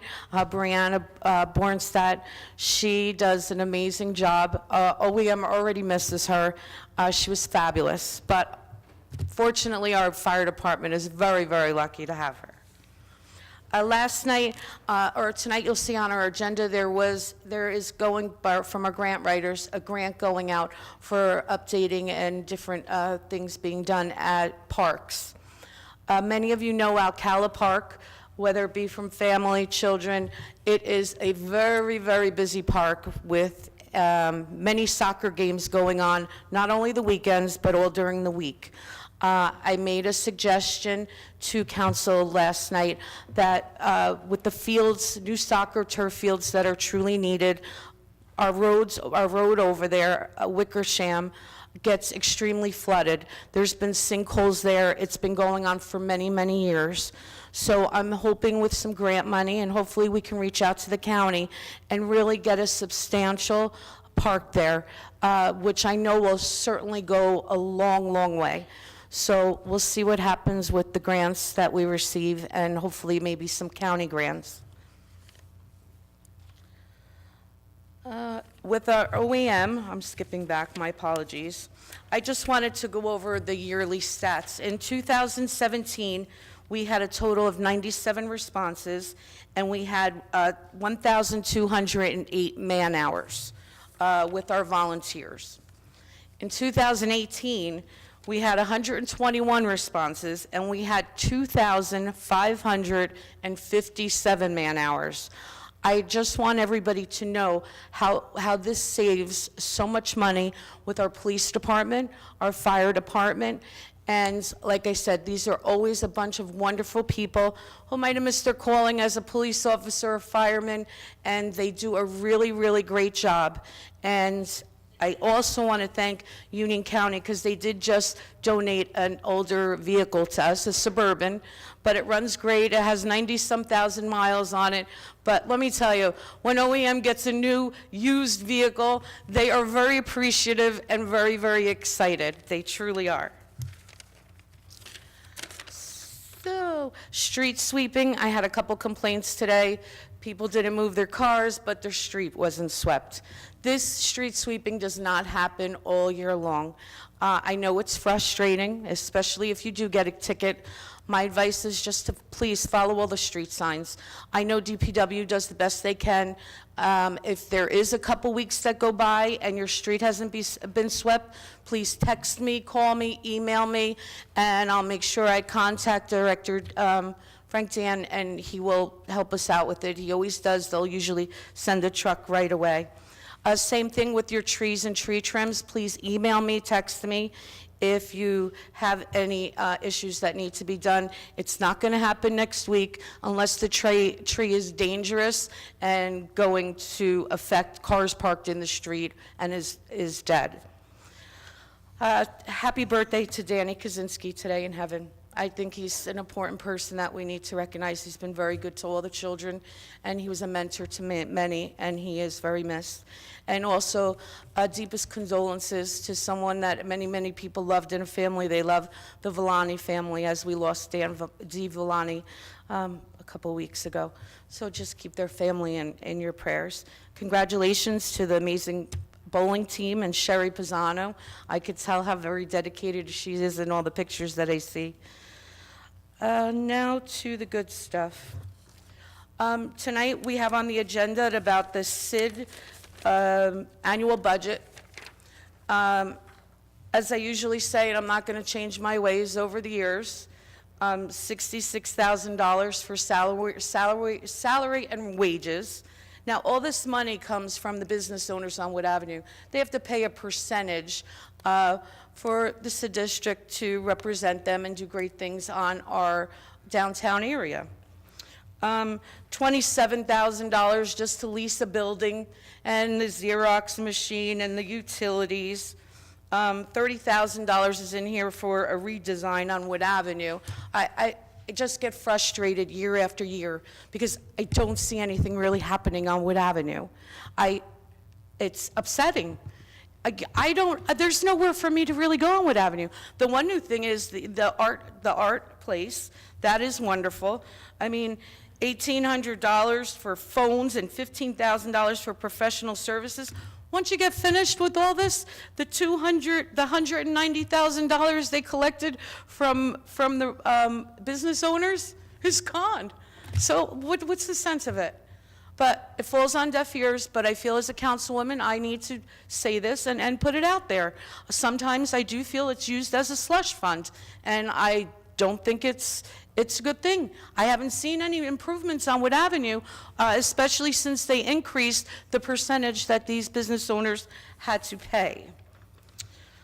I find it very disappointing that I have to sit up here tonight and watch 2 or 3 police officers that aren't on our streets protecting our neighborhoods, instead having them here. Last night, as I went into the caucus meeting, I saw John Roman outside, and I said to John, I said, you know what, John? This is really getting ugly, and I do not have a good feeling about tonight. that I was afraid of for my safety, and I was afraid for his. Unfortunately, some people don't like the fact that we are individuals who stand up for what we believe in, and we truly, truly have a lot of pride and perseverance, passion when it comes to taking care of the residents of the city. I can't say what goes on in executive session. I can't speak on what goes on in executive session. But I will say that I had to send a text message to make sure a police officer was watching that room, because I was that scared for John Roman. You know, I sit up here and I listen to the other council people preach and say, cause more positivity, do this. Well, how can we always focus on that when there's certainly a good couple individuals up here that really focus on the people, and we have to be scared for our safety. And then it's portrayed to all the residents in our city in a different manner, like we are the bad people. You know, for years, I've had issues that have happened to me, to my family members. You know, I never threatened with a lawsuit. Everyone that voted for me to sit in the seat. They voted for me to tell the truth. They didn't vote for me to sit up here and be condescending, rude, and disrespectful to residents who just have an opinion that is different than theirs. I was upset tonight. John, Mr. Principato, you asked a simple question. You didn't seem evil. You didn't seem mean. However, the response you got from an employee who carries 2 salaries from the city was extremely inappropriate. And I'm sorry, Alex, but honestly, with that on the agenda tonight, you should have had the answers to that.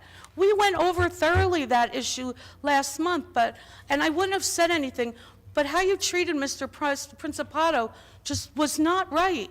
Nobody should talk to our residents in that manner, whether they like what they say or they don't like what they say. You know? So lastly, the investigation committee that was put through last month. My suggestion tonight was that we need to, excuse me, Sherry? My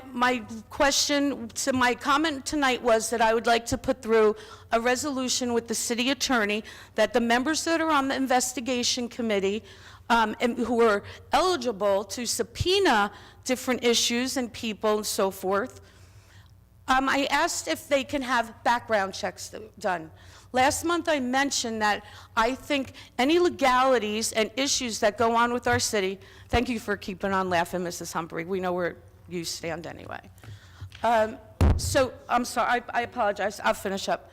So my feeling was if there's legal matters or things going wrong, that this should fall on to our police, our fire, our prosecutors, our attorney general, and it should be into trained legal hands.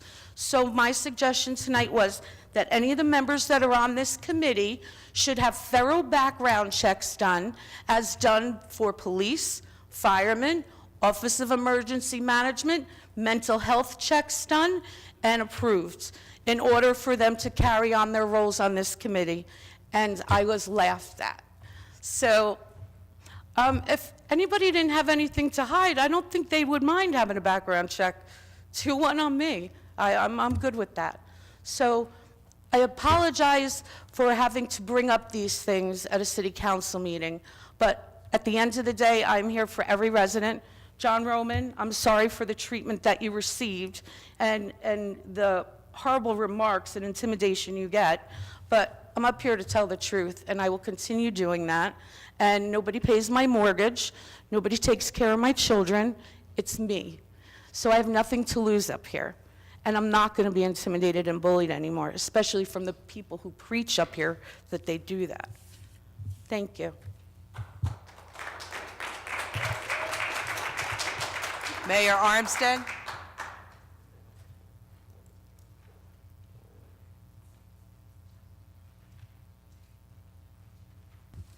Good evening, everyone. Good evening.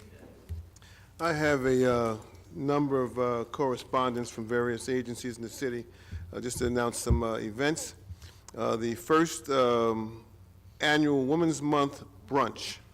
The flyer reads, "Join us as women in our community come together to honor women of greatness throughout the history. during a celebration of Women's History Month. That's Sunday, March 24th, from 11 a.m. to 2 p.m. This is a free event, and all are invited at the Art House in Linden, which is 422 Northwood Avenue. It is presented by One Linden, One Direction, and of course, that is with the help of the SID, the Special Improvement District, and the City of Linden. Another flyer we have, Mayor Derek Armstead and the City Council present Family Game Night on Friday, March 29th, 6 p.m. to 8:30 p.m. This will be at the JTG Recreation Center on Helen Street. It's free admission, light refreshments and snacks will be served. Parents should bring your children to the JTG Center, that's the John T. Gregoro Recreation Center, for a fun night of playing classic and current card and board games. For more information, you can call Megan Martin at 908-474-8627 or visit the City of Linden website at www.linden-nj.org. Family Game Night is designed to try to get our young people away from social media and handheld devices, get them back to just doing some good old down-to-earth fun games. We have another correspondence here, our first annual Women History Month celebration, which is organized by the Linden Cultural and Heritage Committee in observance of Women's History Month, which was created to commemorate the accomplishments of women and celebrate the fight for women's equality. This particular event will take place on March 30th, 1 o'clock p.m. to 4 o'clock p.m. at the John T. Gregorio Recreation Center.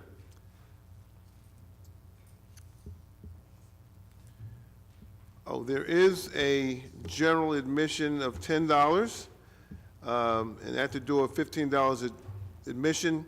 The money being raised, the money will be used to go towards a scholarship for a Linden resident or Linden student. Another announcement we have is the Cornhole Tournament. This particular tournament is being sponsored by the Linden Police Unity Tour. This is their first annual Cornhole Tournament. It will be Saturday, April 6th, 2019. The event starts at 3 p.m. at the JTG Center on Helen Street. It's $100 per team registration. I think it's $125 a day of registration. You must register by March 30th. This includes food and drink. Spectator ticket is $40, which includes food and drinks. There'll be 50-50 raffles, and shirts will be available on site. To register, you may contact Nicole Andrews at teamlinden42@gmail.com, or you can call Joe Appello at 908-590-0456.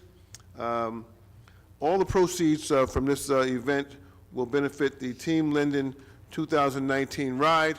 Again, and this is for the Police Unity Tour, which occurs every year. Another correspondence we have here is from the International Association of the Lions Club. The Linden Lions Club annual fish fry will be Friday, April 12th, 2019, from 5 to 7 p.m. It will be held at the Gregorio Recreation Center at 330 Helen Street. It's $18 for adults, $9 for children under 12, and $20 for tickets at the door. There'll be raffles and prizes, and it will be catered by Argyle's from Kearney, New Jersey. For ticket information, call 732-815-3280 or 908-925-7242. All proceeds are used to help the blind and other charitable endeavors.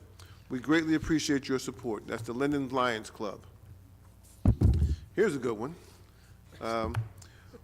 We're going to have a forum to discuss the effects of smartphones on individuals and what we can do to ensure the health and well-being of ourselves and families. The event is called This Is Your Brain on Phones, Smartphone and Social Media Overuse. It will be held at Miles J. McManus Middle School, that's 300 Edgewood Road, of course in Linden, April 10th, 2019, from 6:30 p.m. to 8 o'clock p.m. This is being sponsored by the City of Linden, Prevention Links, the Municipal Alliance, and the Mayor's Youth Commission. So if you feel like you know someone who is addicted to their cell phone, please have them attend. And I know there are a lot of us who are addicted to our cell phones, and we should attend. We're going to have our first annual citywide Easter hunt. This will be hosted by the Mayor Armstead, the City of Linden, and Council. It will be held April 13th, 2019 at 1 o'clock p.m. with a rain date of April 20th, 2019. It will be at Wilson Park on the Summit Terrace side. The Easter egg hunt will be for children 1 year of age through 5th grade. It will be behind the High School Academy building, and parents must accompany their children. We'd ask that you would RSVP by 4/5/19 by calling the mayor's office at 908-474-8493. We're asking that all the council members invite their constituents to this event. In the past, we'd had a number of Easter egg hunts, and it was just becoming a drain on the city resources, having fire engines and having OEM there and the police department. So what we were trying to do now is just to bring everybody together and let them invite their constituents, and we can all have fun on that day, or most of all, the children can have fun that day, and we can all join them as they try to hunt for Easter eggs. Another correspondence here. The Linden High School Food Truck Festival. Come support the Linden High School class of 2022.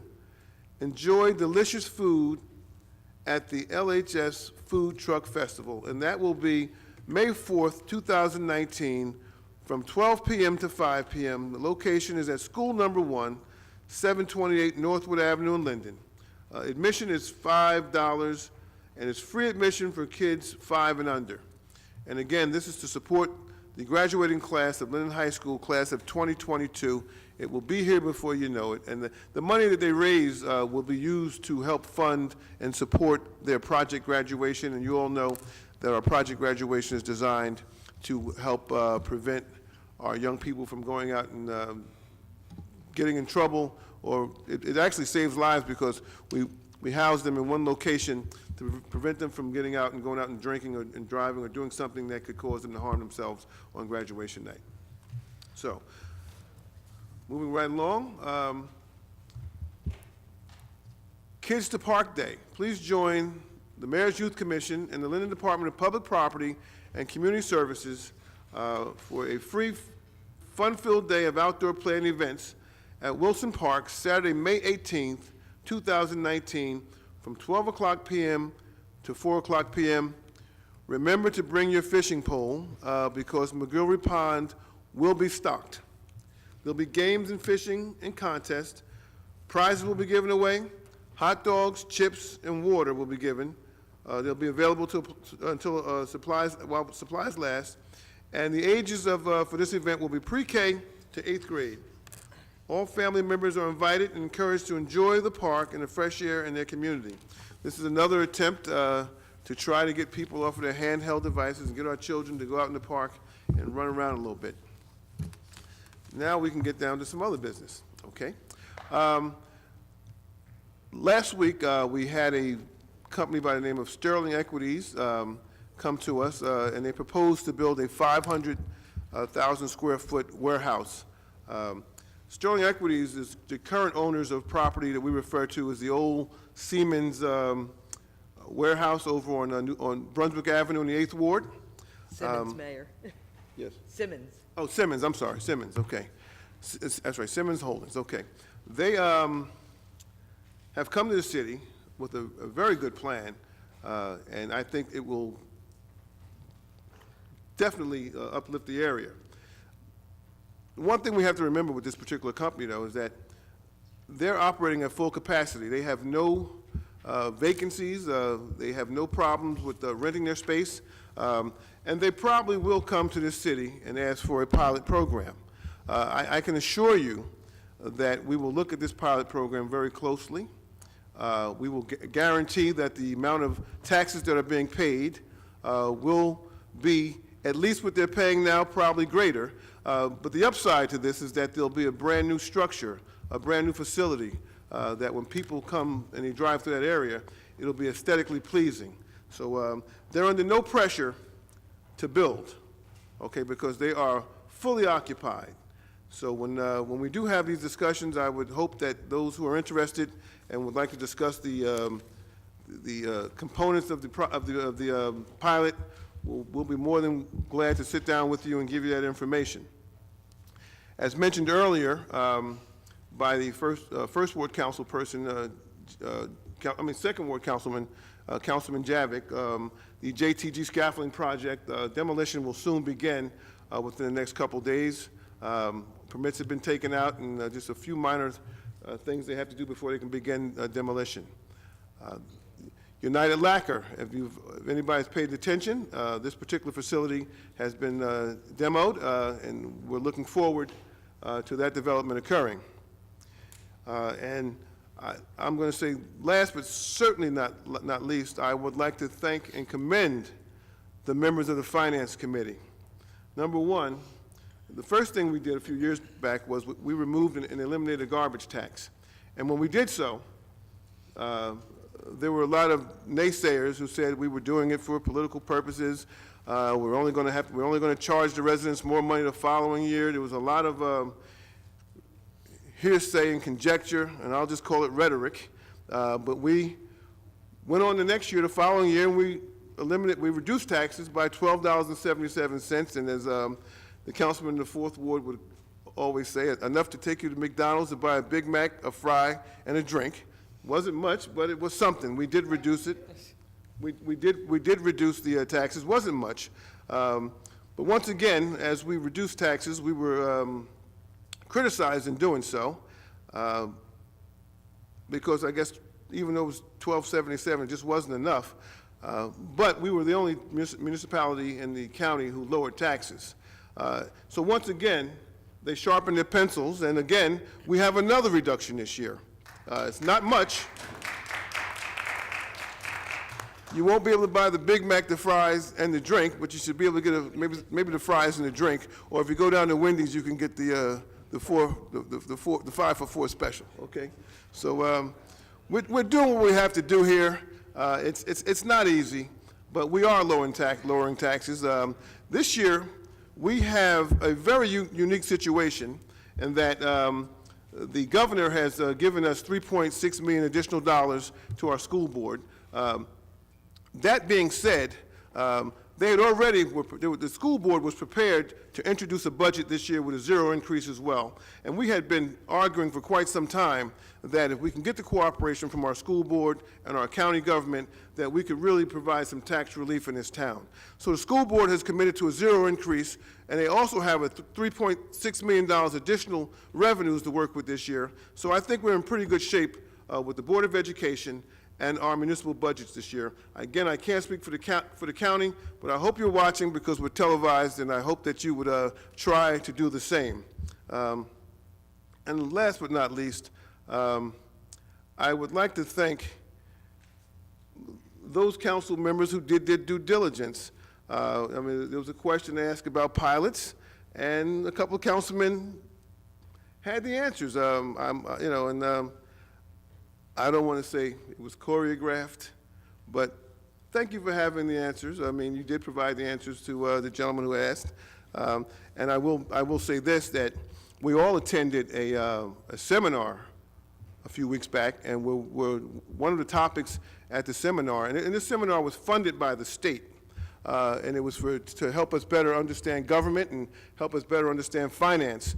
And one of the topics was pilots. Okay, and they did an extensive presentation on pilots and the use of pilots, and needless to say, we were dead on with our use of the pilots, and the people who did that presentation pretty much agreed with what we're doing with our pilots, because we had not only discussed it at the presentation, but we had since did a follow-up with them, and they pretty much told us that we're dead on with regards to what we're doing here in the city with regards to pilots. And I think we're doing a good job. And if it were not for the pilots and it weren't for the increased developments that are occurring in this town, we would not be able to sit up here and tell you that we were lowering your taxes. So once again, I'm going to thank the Finance Committee and the council members who worked on this budget for introducing a budget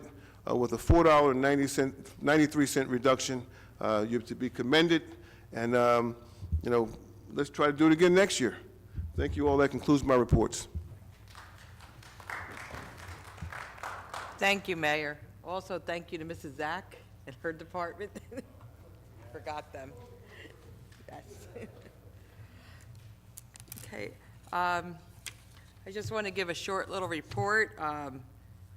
Potholes are a big thing around the city. Mr. Dan had spoke about this last evening. And one thing I want to mention, Cranford Avenue is going out to bid in 2 weeks. So their Public Works is doing the best they can to patch it. It's horrible. So it will be getting done very soon. As well as today, it looked like Little Venice on South Park and Linden Avenue. We actually had like a stream going across. Apparently with the concrete and macadam, it creates a gully. So Public Works was out there today working on that. They're playing like whack-a-mole trying to keep it patched, but that will also be getting paved. So please be patient. I'd like to have Mr. Antonelli address a topic. Last month during the resolutions portion, there was a submission of a proposal for Southwood Avenue, and it alluded to that something inappropriate was done by the city. So we did our due diligence to get the right information. So, Mr. Antonelli, would you please report on that? Yes, thank you, Council President. Last month, there was a question posed by Councilman Roman with regard to the submission of a response to an RFP. At that time, it was thought that perhaps there was a typographical error with the date referenced in the resolution with regard to the date of the proposal. And the question was how the developer was able to submit its proposal 3 months before the request for proposals went out for publication. Mr. Poles, who's our redevelopment counsel, did not have that information in his possession that evening. However, the next day, we had checked with the purchasing department and were provided with archived documents showing an affidavit of publication referencing the submission date of February 15th, 2017, which was the date of the proposal. After my review of it and my discussions with redevelopment counsel, there was nothing improper or wrong with what was done. The resolution was in fact correct. It did contain the correct date, and the developer submitted its proposal on the actual due date, not several months before it was due. Okay. Thank you, Mr. Antonelli. Councilman Strano, just corrected me. I made a mistake. It's South Stiles Street, not Southwood Avenue, so thank you. Mayor Armstead forgot to do a proclamation. I guess he did so many this evening that this one fell to the wayside, so he's asking me to please read this. It's a proclamation, whereas the citizens of Linden have a valuable voice to contribute to the discussion of gun violence and should be heard. Prior to and since 2013 resolution, unspeakable mass shootings have and occurred at schools, houses of worship, and public events. Daily shootings occur in our nation's streets and neighborhoods every day, and whereas gun violence affects the lives of hundreds of people daily, now is a time that we take a stronger stand against gun violence and address gun violence in the best way possible that will improve the quality of life in our neighborhoods. And whereas on May 19, 1986, President Ronald Reagan signed and hereby committed into law the Firearms Owners Protection Act, Public Law 99, 2016-308, which included provisions outlawing civilian possession and transfer of machine guns. The provisions of the Firearm Owners Protection Act regarding machine guns resulted from an amendment by the New Jersey Representative William J. Hughes. Whereas it appears that this 1986 law effective in limiting possession and use of machine guns nationwide, and we believe that a reasoned, rational approach for the access to certain weaponry is an essential first step in addressing the scourge of gun violence. And whereas the following measures for the ban on assault firearms should be implemented: in enactment of a ban on the sale, importation, transfer, and ownership of assault firearms, adoption of requirements for thorough background checks for all gun purchases without loopholes, appropriations of funding for additional research into smart gun technology, an increase in the minimum age for purchase of any type of firearm in the United States to 21 years.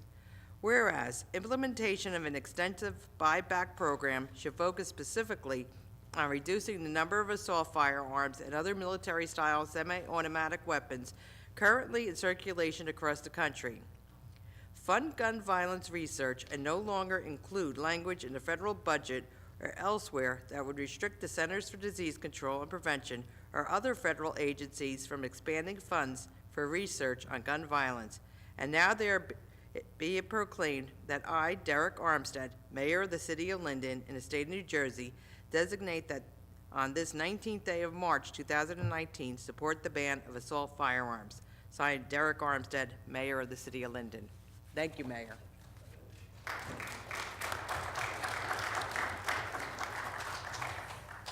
Okay, we're going to now move on to resolutions. 2019-119, 2019-160. Public comments will be permitted for those specific resolutions to be removed from consent approval. Each member of the public shall be given 3 minutes to speak on a resolution that they requested to be removed from the agenda. If they request more than one resolution to be removed, regardless of the number, they will have a total of 5 minutes to speak on all. Please read the synopsis of each resolution, which has been prepared by the City Clerk's office. Each is informative and self-explanatory. However, if you wish to address a specific resolution, the council will entertain questions on that. Does anyone wish to remove a resolution 119 through 160? Mrs. Malik?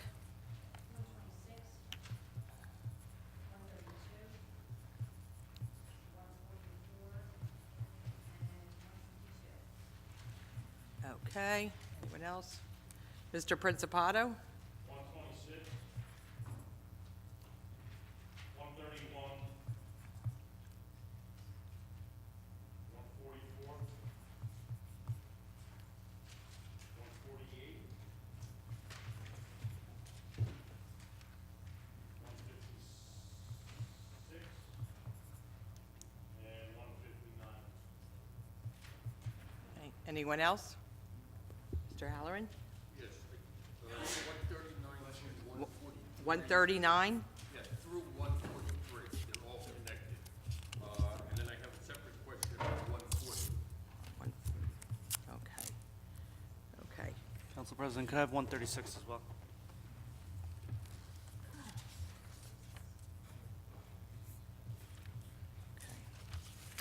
All right. Mrs. Malik, would you please come up?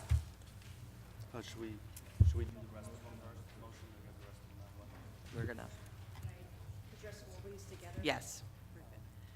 Very quick. Hold Councilman. on 1 second, oh, Ms. Malik.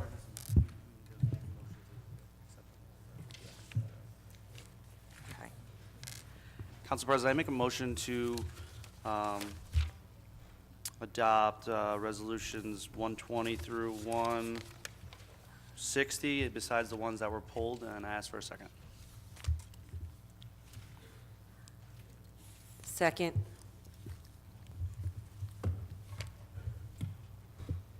Mrs. Ormond? Yes.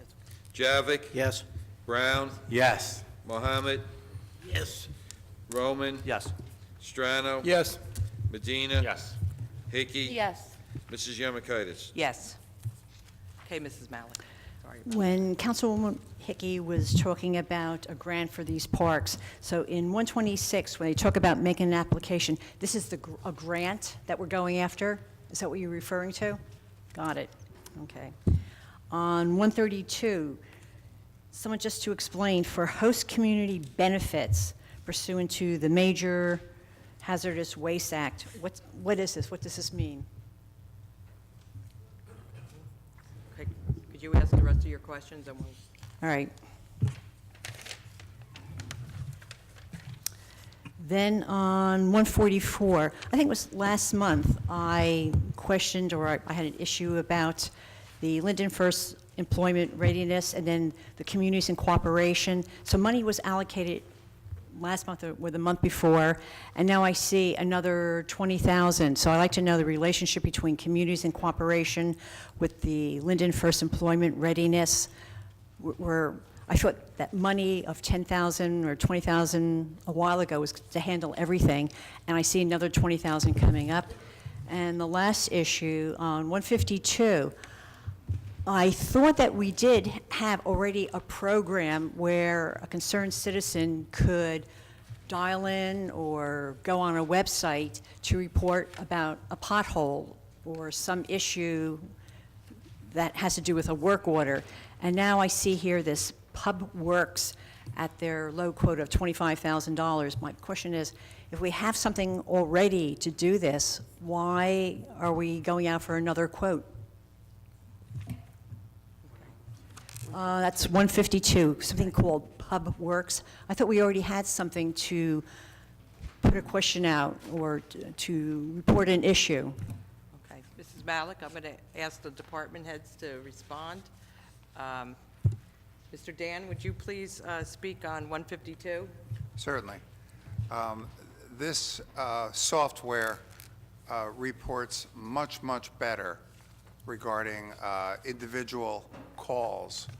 In other words, this will, let's just say, for instance, if you call on a certain issue in front of your house, there's a permanent log of you calling, and then if another call comes in your area, it'll log it on a map. So all of a sudden now we're seeing a problem in the sanitary sewer. The former software that we've been using didn't automatically log it onto a map. So this is a much more enhanced type software. All right, so, but even if it's just someone reporting something, you think that should be sufficient for them to go out? So I just questioned the 25,000 for it. Okay, Okay. next. Mrs. And I can Zach, address later with you. on the Sure. parks, would you be able to respond to that, and the Green Acres? We're applying for the Green Acres grant. The funding So it is a cycles grant, every 2 okay. years. We have been successful in the past to be able to get substantial park improvements through our Green Acres. The parks that I believe that we're utilizing or trying to utilize through this grant, we're going to be Veterans Memorial Park, Binos Pond, as well as Wilson Park, total park and pond improvements for the multi-park improvements. Right, so are there other people going after this $1 million grant, or we, just for Linden can go after this $1 million? Statewide they can, yes. Okay, so, Yes, it's competitive. all right, very competitive, okay. Also, Mrs. Zach, on 132, on Safety Clean, Yep. Yes, Specifically, host community benefits. This is a long-standing host community benefit that the city has had since the 80s. What we were able to do successfully through negotiations, Mr. Saul Wolf had worked on this agreement. The agreement had ended last year, so we were able to negotiate an increase. We normally had gotten anywhere between $80,000 and $90,000. It's now going to be a minimum of $123,000, and we're also looking for a 5% increase thereafter through this host community benefit. okay? And it's a budgeted revenue in our budget. Okay, and All Mrs. right. Zach, the the Communities in 144. Cooperation? Yes, Ms. Malik, you had spoke about this in January. It was in Right. January that we had done, and based on a temporary budget, that we had appropriated $10,000, and that was till April 1st. This resolution allows us to continue the services of CIC from April 1st until December 31st for the remainder of the year, and it's exactly what you had mentioned about Right. the work program. Right, so it's going to be for 30,000. The 10 total that was contract. 10, and then now 20 for the rest of the Yes, year. ma'am. Okay, thank you. Thank you, Mrs. Malik. Mr. Principato.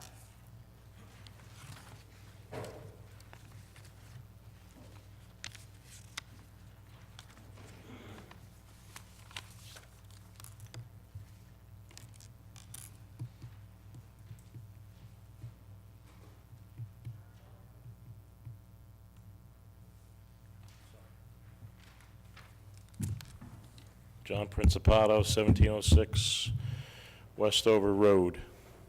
Can you just give me the ground rules here? Because I don't think I I'm going to ask you to give all understood. your questions, and then if you would please be seated, we'll have the department heads. I'll call on them to address your concerns. So wait a minute, so I have 1, 2, 3, 4. We're given a total of 5 5 minutes. 6. Okay. Can we stop the clock after I ask my question and then have everyone answer it?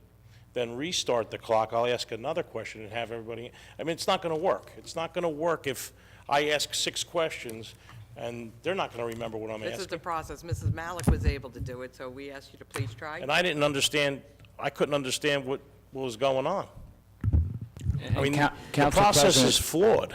Council President, may I just interrupt? Mr. Yes. Principato is actually eating up his 5 minutes by questioning on this, rather than just asking the questions about the resolutions. Mr. Principato, please ask your question. Oh, thank you for that, counsel. Appreciate it. 126 was the first one you requested. 126. Okay. Okay, that is a grant, correct? That we're applying for? Yes. Okay. All right. 131.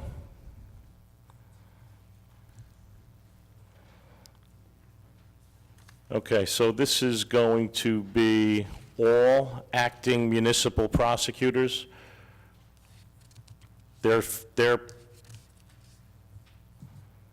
I don't understand what this says.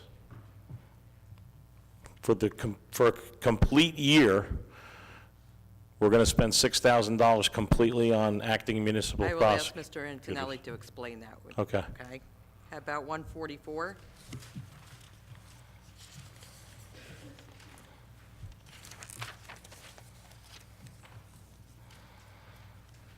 That's the CI community. Right, that's the one that That was she just spoken of. spoke on. So there's a total now of $30,000 given to Communities in Cooperation, Inc.?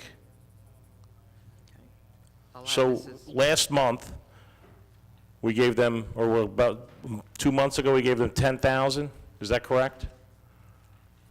We will have that. Could you ask the rest of your questions, and then we'll have it addressed? Well, I'm wondering, are we going to be here next month and ask for another $20,000? I mean, this is ridiculous. Come on. If you're going to come every month and ask for $20,000, you know, we're going to be at $300,000 before you know it. So it doesn't make any sense to me. 148. Yeah, I'm trying to read these. All right. Okay, what are we going to share as far as maintenance goes with the SIDS district? Or do they have employees that work for them, and then we're going to be utilizing those employees to do work on Wood Avenue or maintenance on Wood Avenue? Or are they going to share in more of our city services, and they're going to take away from our city employees working for us? There's no way these are going to be answered. 156. Resolution. It's on the Assistant Public Defender. What's the, okay, this is amending a salary for an assistant public defender to $30,000. What was the salary prior to that? Okay. Can I get an answer? I mean, We will we give could, you we an could eat up my time.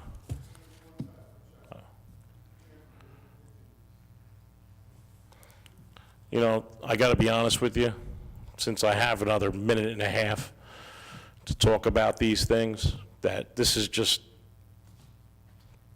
this is wrong.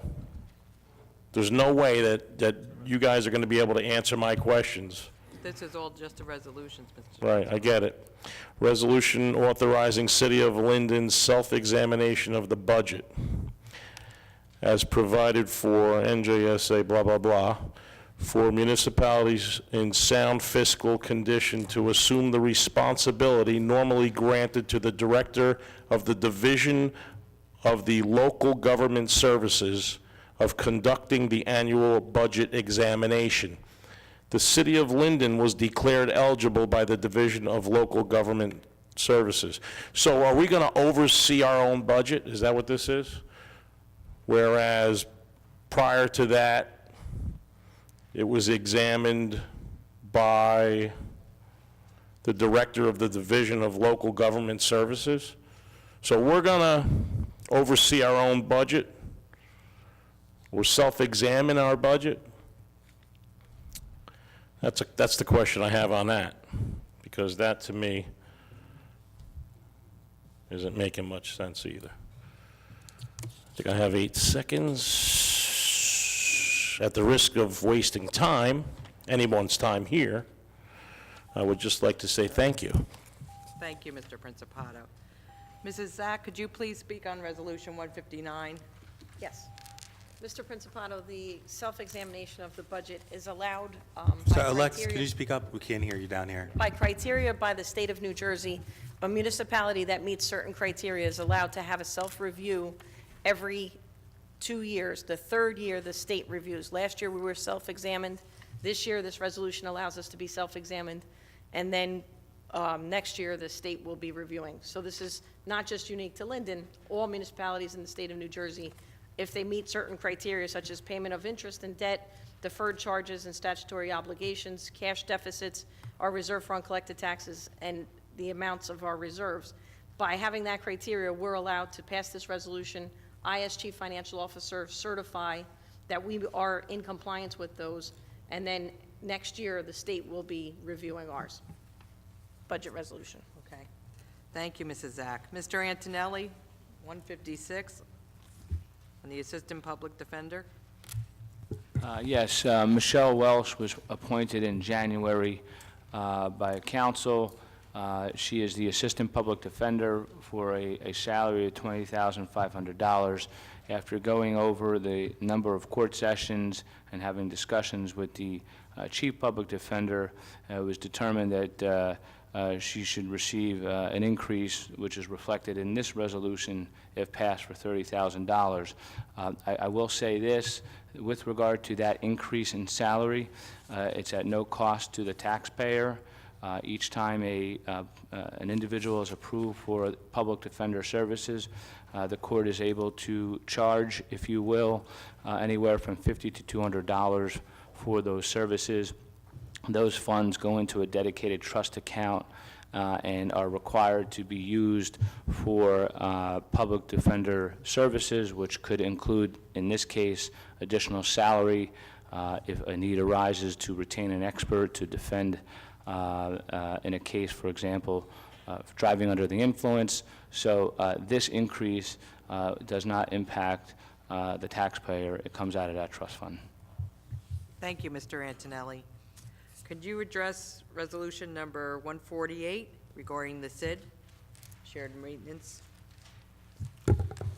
This is a resolution that, if approved, would allow a shared services agreement between the City of Linden and the Special Improvement District.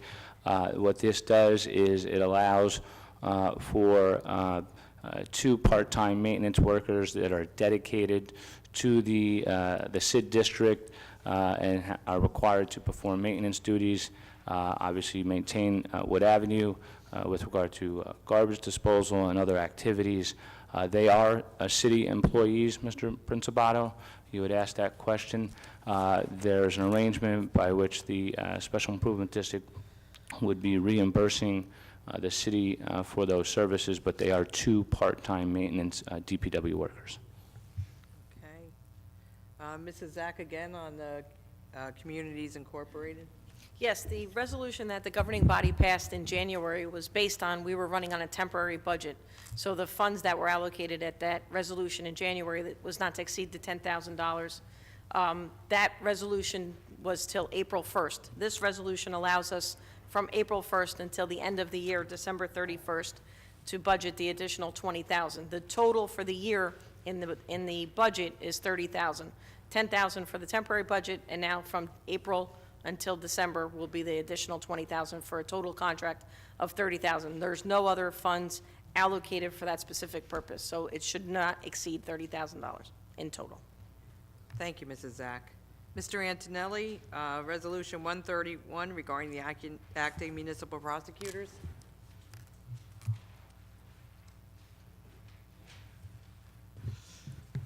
This resolution, if approved, allocates or encumbers, if you will, out of my budget, $6,000, which covers 20 court sessions where our either chief prosecutor or assistant prosecutor is unable to make it to court, either because he or she is on vacation, has a sick day or a personal day.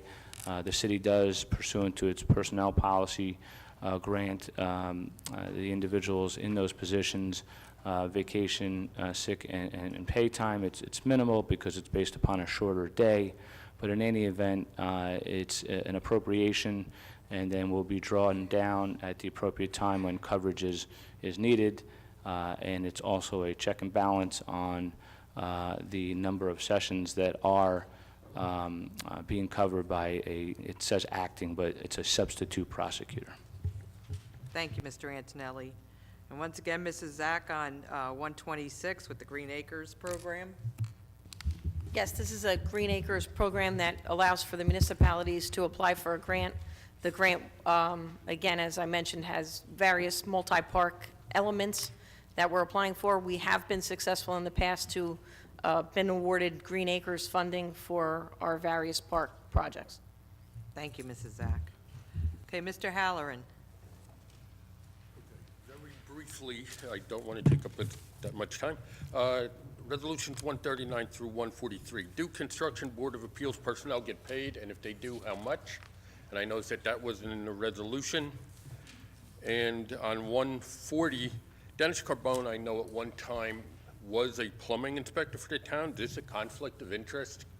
And I'll get any answers I need from my councilman. Thank you. Thank you, Mr. Halloran. Mr. Bodek, would you be able to answer those questions on the construction? Sure. Appeals. It's an unpaid board. It's when decisions are made by the Construction Code Department. If a contractor disagrees with those decisions, they have the right to appeal to this board. It's a board that's established in state statute, and the statute defines the qualifications for the individuals. The issue of a conflict, I don't have an answer on. Mr. Antonelli, would you be able to respond to that? Not at this moment in time, but we would certainly look into it. Okay, Mr. Halloran, we'll get back to you on that. Okay? Councilman Roman, 136. Thank you, Council President. I pulled 136 resolution accepting the resignation of Rich Koziel as a member of the Zoning Board of Adjustments effective March 5th, 2019. I served with Rich on the Zoning Board. Rich is basically one of the smartest people in this city when it comes to government administration. He served probably 3 terms up here on council, Board of Ed. I mean, he knows his stuff. After his service with the city ended on council, he was given a contract by the city council to rebrand the city. And all the flyers you've been seeing over the last couple of years, year or two, have been of his doing.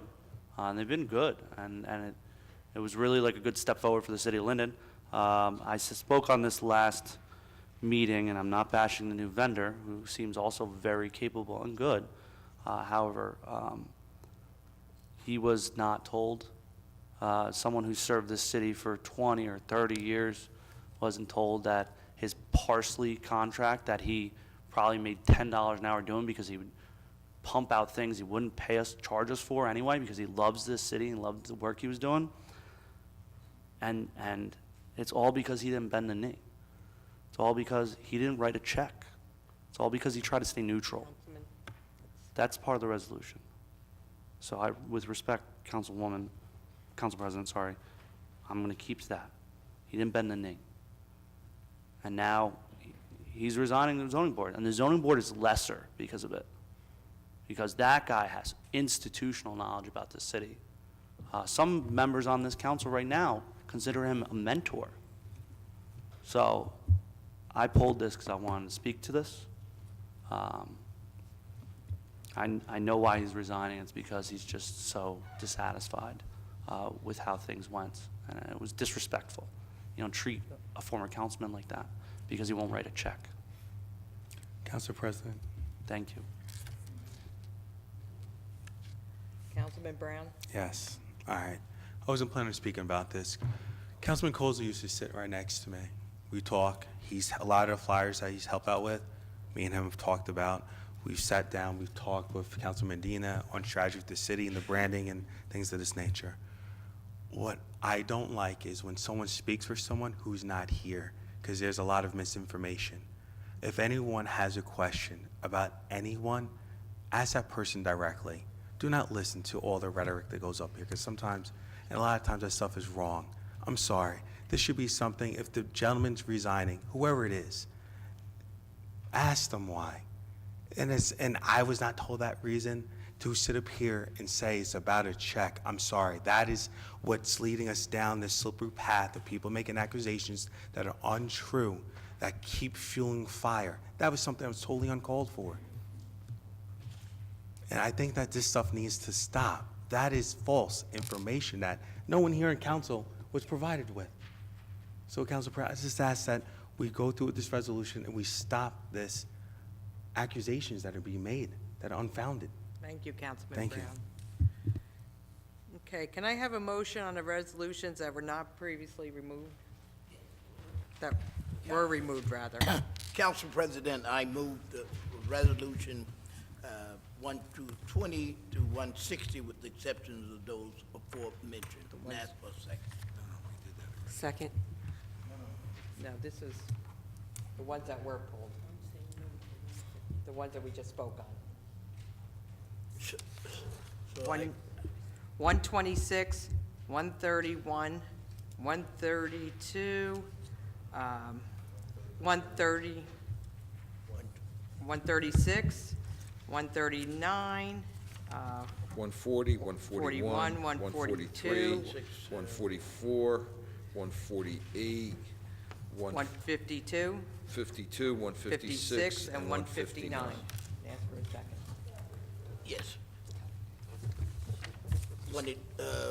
I move a resolution 120 to 126 with the exception, with the With exception. the ones I just read. The ones you just read, and ask for a second. Second. Mrs. Ormond, Yes. Javik, Yes. Brown, Yes. Mohammed, Yes. Roman, Yes. Strano, Yes. Medina, Yes. Hickey, Yes. Mrs. Yemakaitis. Yes. Ordinances on first reading.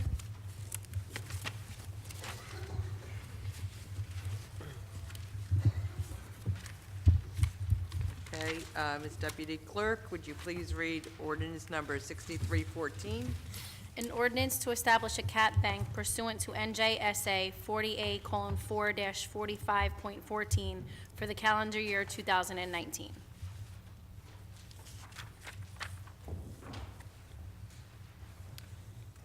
I need a motion. Can I have a motion to introduce ordinance 6314? Yes, I make a motion to introduce ordinance 63-14. Ask for a second. Second. Mrs. Ormond? Yes. Mr. Javik? Yes. Brown? Yes. Mohammed? Yes. Roman? Yes. Strano? Yes. Medina? Hickey? Yes. Mrs. Yemakaitis? Yes. Ordinance 6315. An ordinance of the City Council of the City of Linden dedicating Senator Joseph Saliga Way pursuant to NJSA 40:67-1 et sequence. Okay, can I have a motion on ordinance 6315? Council President, I move that ordinance number 6315 be introduced and request a second. Second. Mrs. Ormond? Yes. Javik? Yes. Brown? Yes. Mohammed? Yes. Roman? Yes. Yes. Strano? Yes. Hickey? Yes. Mrs. Yemakaitis? Yes. Ordinance 6316. An ordinance to amend and supplement Chapter 31 zoning of an ordinance entitled, "An Ordinance Adopting and Enacting the Revised General Ordinances of the City of Linden, 1999, passed November 23rd, 1999, and approved November 24th, 1999, and as amended and supplemented. Revised Section 31-20.25 prohibited uses, add Section F, the operation of retail marijuana stores or retail sales of marijuana." Okay, can I have a motion on 6316? Council President, make a motion for ordinance 63-16 and ask for a second. Second. Mrs. Ormond? Yes. Mr. Javik? Yes. Brown? Yes. Mohammed? Yes. Roman? No. Strano? Yes. Hickey? No. Mrs. Yemakaitis? Yes. Ordinance 6317?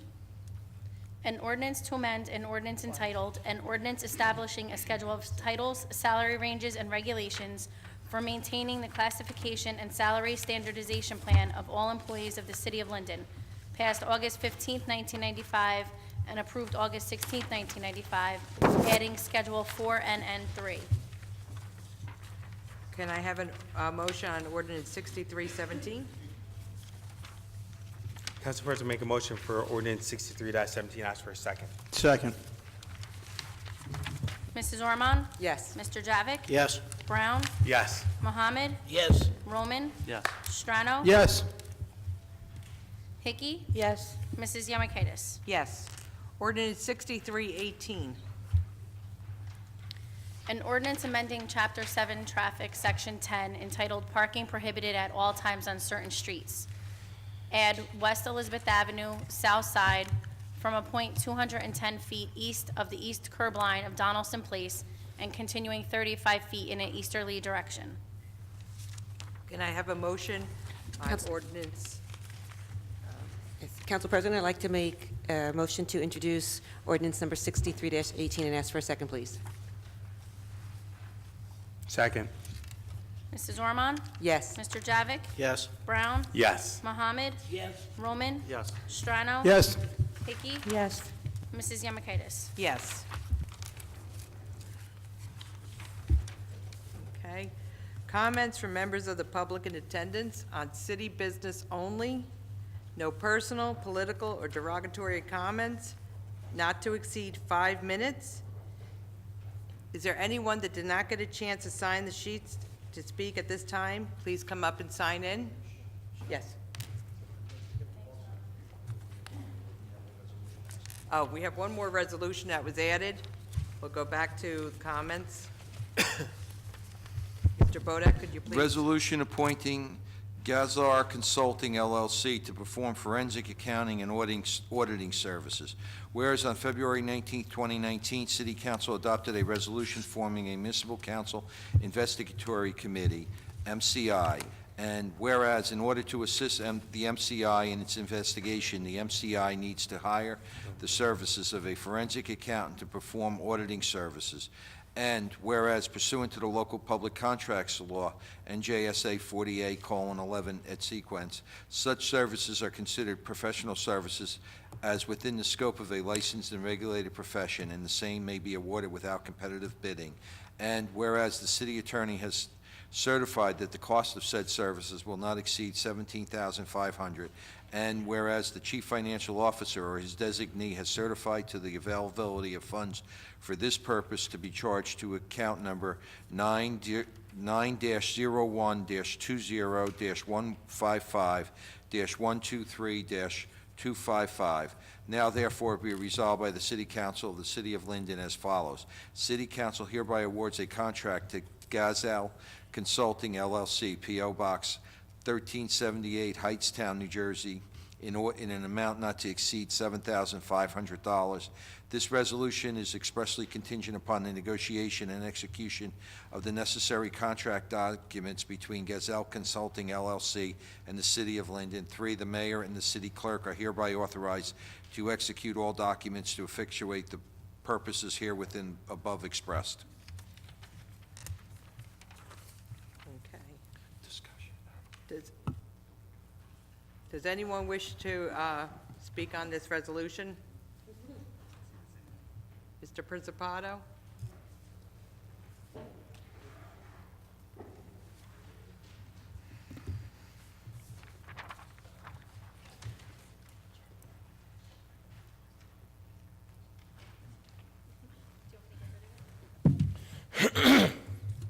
John Principato, what exactly is this accounting firm going to be looking into?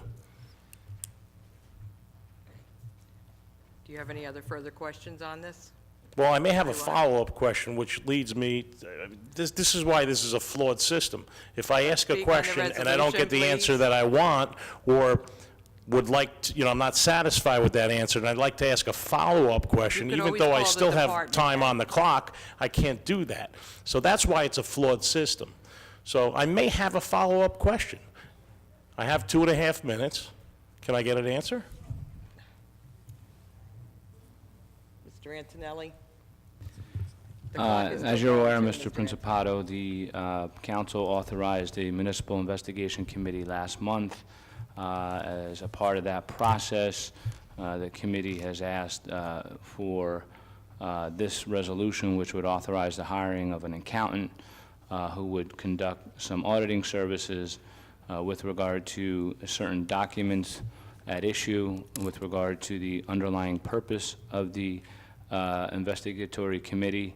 And this individual would look at purchase orders, other documents, city policies, court records, ultimately providing a report to the investigatory committee, who is, as you know, looking into certain issues with regard to a former employee.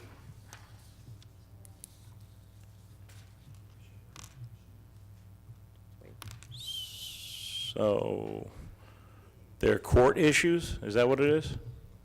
Issues to do with court proceedings here? Mr. Principato, it's a personnel matter.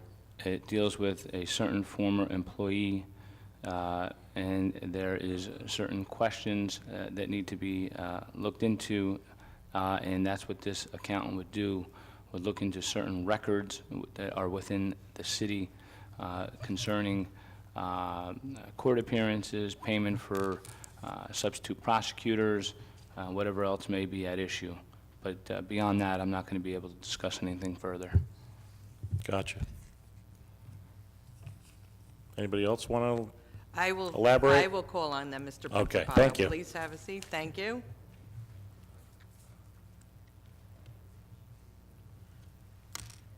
Any members of the, Mrs. Hickey? Yes. Like it was mentioned, Council President, if I may, as I indicated in caucus, as far as any discussions, debate. I remember. With regard, no, this is not directed at you, Councilwoman, it's the Council President, that, there needs to be a motion and a second, at which time then members of council could comment on the resolution before, and then once the roll call is Before the roll call. Okay. called, then it's just a vote up or down, no further explanation at that time. Okay. Can I have a motion on this resolution? I believe it's 161. Any discussion? Now's your time. Can I have a second on it? Second.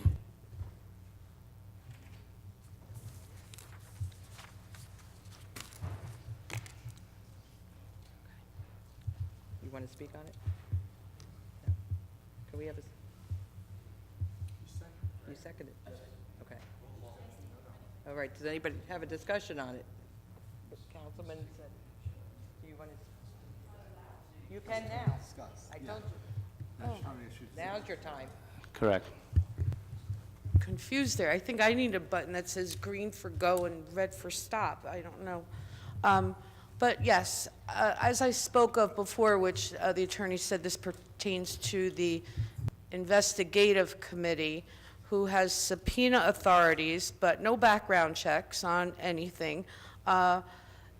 You know, in effect, and I'm not allowed to mention names or whatever, that it's inappropriate, but we had a law committee in effect. We have a personnel department. We have all this stuff. You know, this is the same scenario as when we need to find a person for a position, so we hire the headhunter for $6,500, and we already know who the person's going to be. This is how this is working. I mean, come on, stop, every $7,500, you know, fix a damn pothole in my ward, really. Thank you.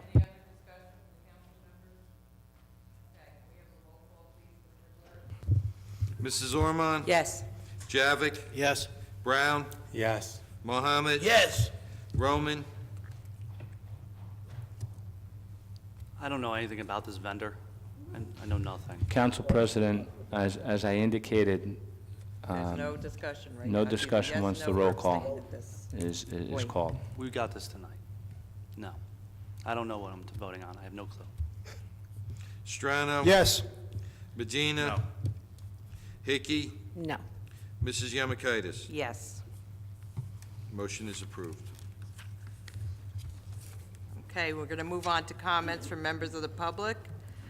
Again, no personal, political, or derogatory comments. Is there anyone that did not get a chance to sign in the sheets in the front of the room? If not, please come up if you'd like to speak. Is there more sheets down there, Joe? Thank you.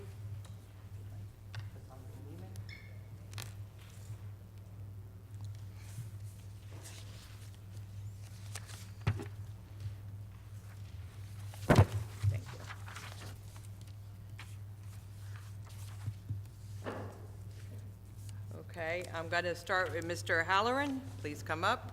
You have 5 minutes. Thank you. First of all, good evening. I didn't say that before. Craig Halloran, 120 Donaldson Place. From the caucus meeting last night, there was some discussion about reverse tax appeals. Okay, I believe that Councilman Gavick had asked the city attorney about how that money was going to be put aside, and I believe it was said that 100% was going to be put aside for future appeals. I think that the money should be split 50% to be used for settle future appeals, 25% in a reserve, and 25% to lower the taxes in the city. Thank you very much. Thank you, Mr. Halloran.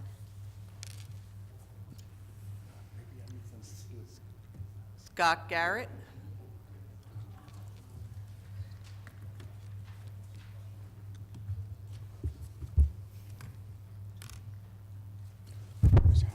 Go in that box. Pass me the budget. There's just one. I'll show you. Sorry.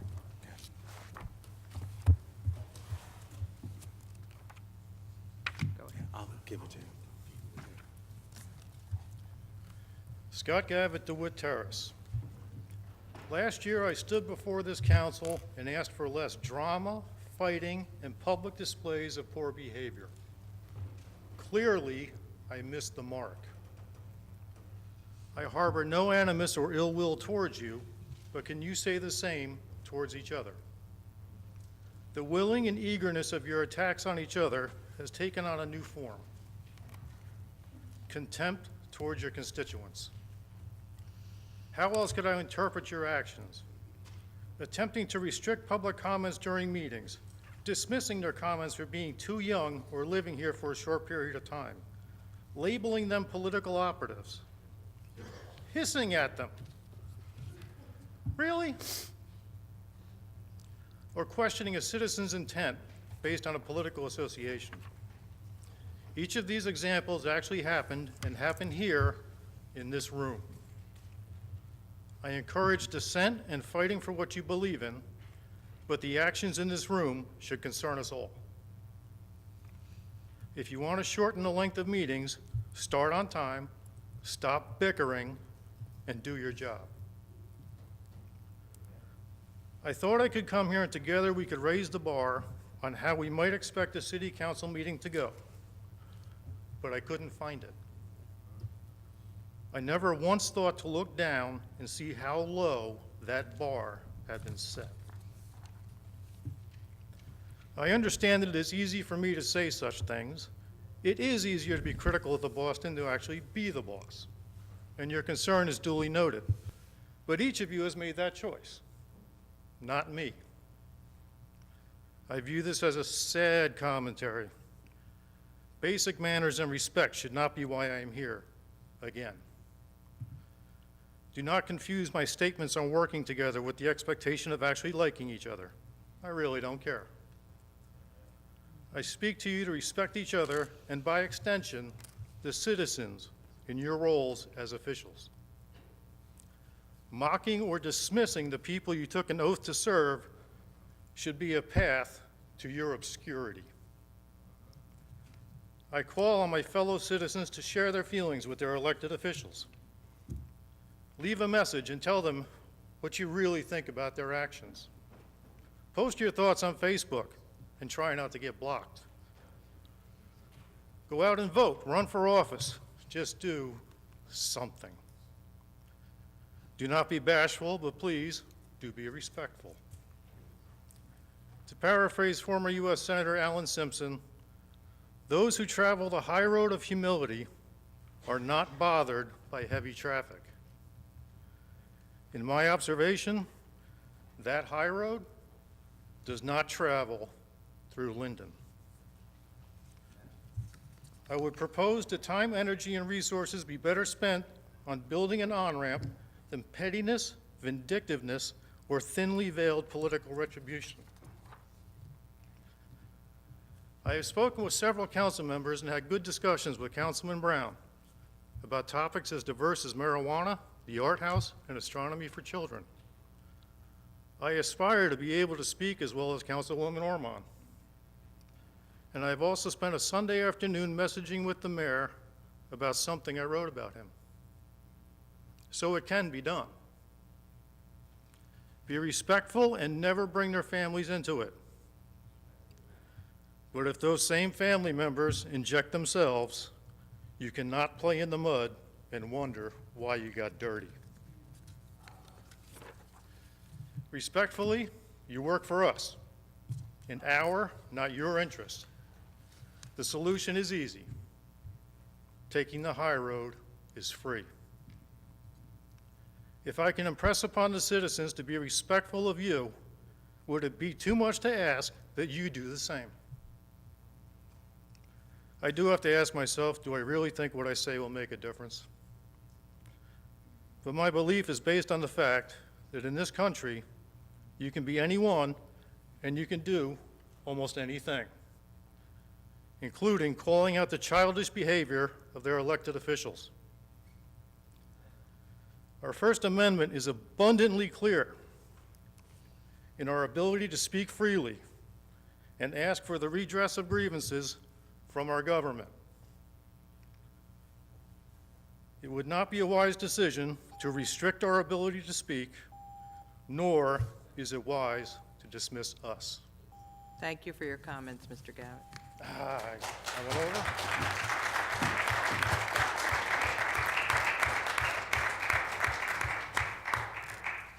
Ms. Vlasic?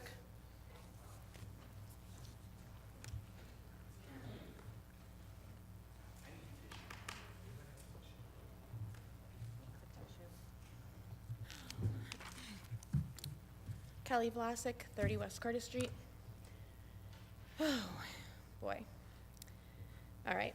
I have always been one to try to see the good in all situations, even if the situation is not the best at time. It has become quite disheartening to see the treatment of citizens of Linden by some of the governing body that sits before us tonight. As I stand here, I am very well aware of the fact that most of what is said to you falls on deaf ears. In an ideal world, the citizens of this city, like myself, would feel that when there are issues in the wards, that can easily be remedied by reaching out to a council member, council president, or the mayor. The fact is, that is not the case here in Linden. I have been complaining for over a year about a drain from the sewer system outside of my home. If you remember, I brought it up last month. The street is literally sinking in. The metal structure around the drain has become disattached several times, and DPW simply comes and pushes it back, does nothing else. Now that Wells Park is coming along nicely, might I add, I would think that this would be an issue. Does the city need another lawsuit by somebody getting hurt? As you are aware, my home is between two schools, school number 1 and the high school. It is a complete mess between 245 and 315. A couple of years back, there was security making sure that kids were walking home, not throwing trash, not stealing packages, not being disorderly or destroying property. Why was security stopped? The rowdiness from the high school is so much that as they walk towards school, 1, we have younger kids coming in the opposite direction, who are now being forced to walk in the street. I myself have gone out several times to have children who are maybe the most in the 4th or the 5th grade moved so that they don't get hit by a car. Our councilwoman for the first ward says that she's so interested in the children in our ward, yet nobody does anything about this. I've complained about this several times. Now, I know some city workers take and get personally offended when you speak on some issues. I have been told in messages from a city employee that works for the mayor's office, actually, that when we do speak up, when she didn't agree with something that I said, that if I wanted to, I could leave Linden. Well, guess what? That's not the answer that I or any taxpayer in this city should hear. I speak on not only behalf of myself, but on my neighbors when I say that a lot of us have worked very long and hard for our homes and have lived there a great deal of time. So for anybody sitting on this governing body to tell us that if we do not like something that we should leave, there's an issue. Everybody sitting before us today was put there by us. So as one of the council people stated, somebody was calling jobs or reaching out or whatever.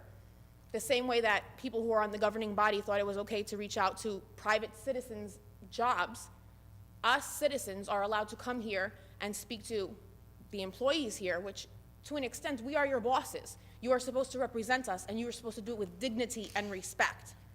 That's not being done. This misuse of power, the bullying, the racism, the lies, the inconsistencies, it all needs to stop. There are many small businesses in Linden. Guess what? They matter too. They matter just as much as Meridia does. They matter just as much as these big corporations coming into the city do.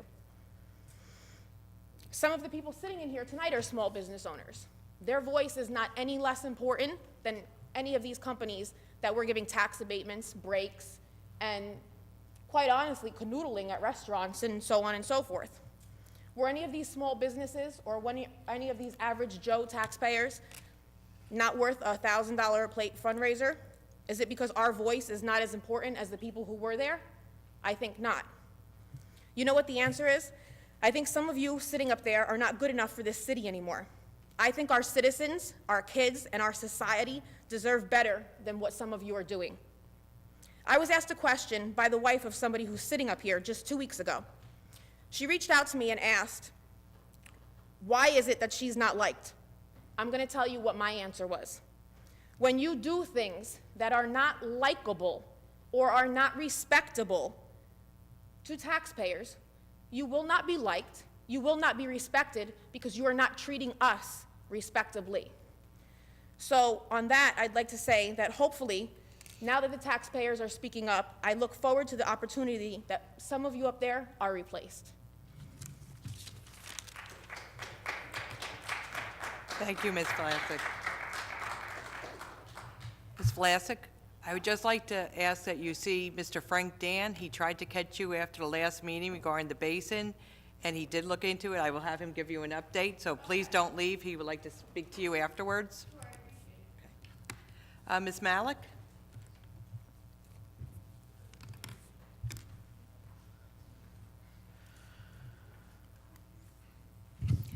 I'll be more brief than what I expected, and what Mr. Scott Davitt said, I agree with him 100%, and I hope everyone in this room takes heed to what he has to say. What prompted me coming up here was from last week when I found out that we are going to be having a time limitation to speak. And I know, Council President Yamakaitis, you had said some of your constituents are concerned that the meetings are going too long. It's 10 o'clock. And Councilwoman Ormond, you had said, well, why don't you go to the caucus meeting? I'll just make 2 quick comments. People come up to me and out of the clear blue, I don't know who they are, thanking me for asking the questions and for going to the caucus meeting. The caucus meeting is not televised. For all the years that I've been coming to the council meeting, maybe a handful of times I've gone to the caucus. And I have always been asked to leave because of executive session. When I tried to ask some questions, that was not the right forum for me to be asking the questions. So go, and also for the amount of time that you have to go there and then additionally come here, it's double duty for me, and I'm not getting paid for this. Also, I'd just like to bring up, on prefacing my comments, is that this is a forum where you're only be talking about city business, and that is it. So keep that in the back of your mind. Also keep in the back of your mind, for everyone here on both sides of this counter, that you have to learn time management and apply it on both sides, and also to be in control of the situation. When things get out of control, stop it. Don't let it continue. So a few comments that I can add to what Mr. Gavitt had said is that everyone here, let me take a step back. Everyone loves our police department, our fire department. They do an excellent job. But I cannot understand, if we're trying to save time, and I even brought this up with Robert Bunk years ago, that why do we have to have every single council person, thank you for this, thank you for that. What I suggest is, Councilwoman Yamakaitis, why don't you just say it collectively? These officers and the firemen and women know that they're being appreciated, and that wastes time. Also, I think a lot of the comments that are made are kind of ego building. They're chit-chatting, they're thanking them for this and that, maybe singling out a certain person. If you want to do this, maybe call me old-fashioned, but the best way to thank someone, when was the last time you ever wrote a note to somebody? Maybe you can text them or tweet them or email them, but send them a note if you really appreciate that person. This is not a forum to be saying, oh, thank you very much, you've helped me. Now, maybe there's an event in your area. Councilwoman Hickey was mentioning something about an event that had happened, and you wanted to thank that person. You can call out to that person. That's fine. But calling out, someone had asked me or a family member to say happy birthday, this or that, that's personal. What does it have to do with a council meeting? A few other things, I mentioned about the shout-outs for family, thanking people.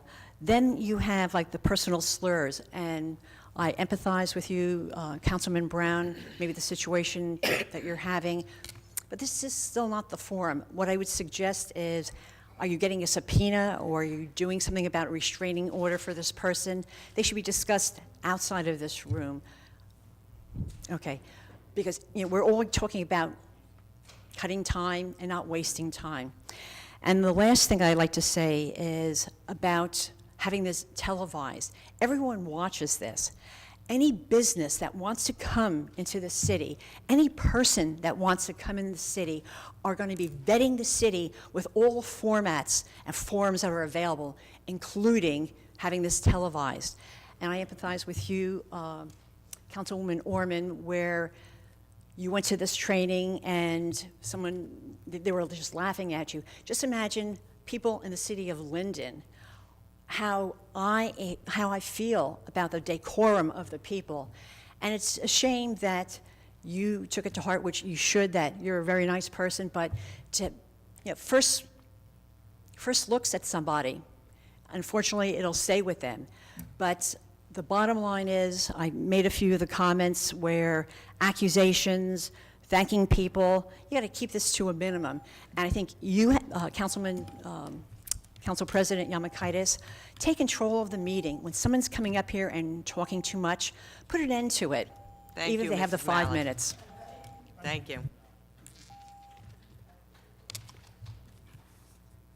Brian Schaefer?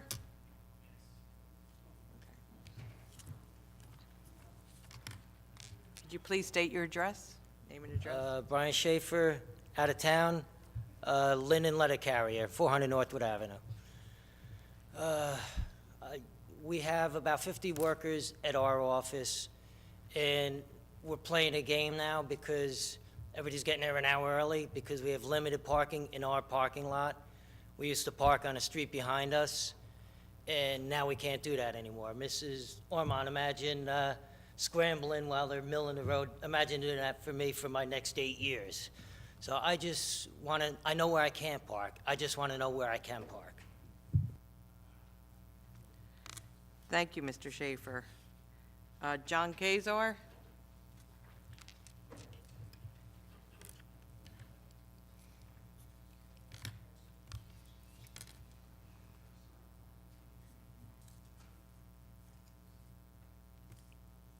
You ready?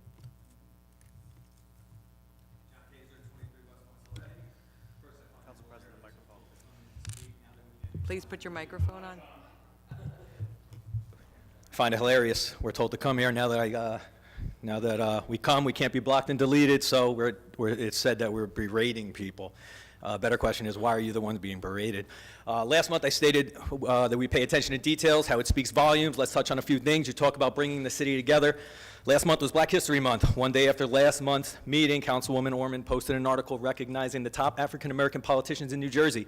You went on to congratulate your brother, Mayor Armstead, for making the list, and also congratulated yourself for making honorable mention. It was too much for you to recognize one of your peers, a sitting council member, because your pride got in the way. This is petty, and you could call me the petty police. This is weak and not a sign of a good leader. And she didn't only make honorable mention, she actually made the list. Congratulations, Councilwoman Cosby, for the recognition. Keeping it right here for a second, you listened when I said your first word page explicitly describes the page as non-political, but the very first post was about your brother and politics. Instead of removing the political post, you went on to remove the non-political description of the page. Laughable. On March 1st, the name of the Armstead-controlled Linden, New Jersey Facebook page was changed for the first time since it was created back in July 2015 from Linden, New Jersey to Linden, New Jersey Friends. Do you really think we're that stupid? Did you unblock and allow the hundreds of residents you currently have blocked to rejoin? The biggest joke in all of this is that you removed the Armsteads as the administrators. Councilwoman Ormond and Mayor Armstead have been replaced with the council president's husband, so that they now can say there's no politicians running the page. Only the mayor's wife and the council president's husband. Changing the name and the admins of the page in the middle of the game is akin to putting lipstick on a pig. Listen, I can't speak for everyone, but I see right through the games. The appropriate name for the page is Armstead's Linden, New Jersey Friends page. Council President Yamakaitis, please, please, please stop sliding in the DM, as the kids say, of another popular Linden Facebook page's admin at 5:58 in the morning, speaking your legalese, threatening legal actions, and posts are in this attorney's hands, and trying to strong-arm the admin to delete posts on a page you have nothing to do with, all because the truth the Armstead are trying to block on their page is being spread to this page. Thank the Armsteads for creating this environment. Mr. Mayor, my man, you know I couldn't forget you. You love, and when I say love, I mean with a capital L-O-V-E, to post everything. Every single event you are at, you post pictures of. I find it most peculiar that there is not one picture from your extravagant $1,000 a plate fundraiser from last Monday night. It really begs the question, why would you not want everyone to see all of your invited guests? That certainly must have been they certainly must have been proud to be supporting your newest group of puppets. Sounds more like pay to play to me. What's up, Dad? Class of '69, 50-year reunion, May 11th. My biggest gripe with the Armsteads is trying to insult my intelligence. And I don't mean 2 + 2 intelligence. I mean thinking I can't figure out the games in 2.2 seconds. I actually care that you insult the intelligence of your supporters and think they can't figure it out. You blindly post non-factual posts, and your supporters hoot and holler over them when they're not true. I really don't even care who the 8th Ward Council person will be at this point. But to post on March 12th that the courts have already decided the issue when you knew you had court on the 15th is reckless. But since it's on your family's Facebook page, there is no one to hold you accountable. Either that, or they're afraid to speak up because they'll be banned from your page.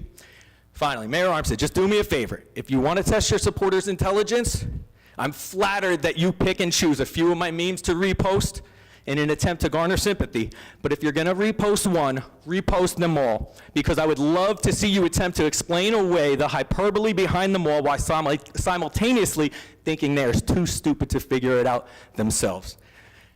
You guys cry you're being bullied. What's really happening here is a classic case of the bullies being bullied and then running and crying victim.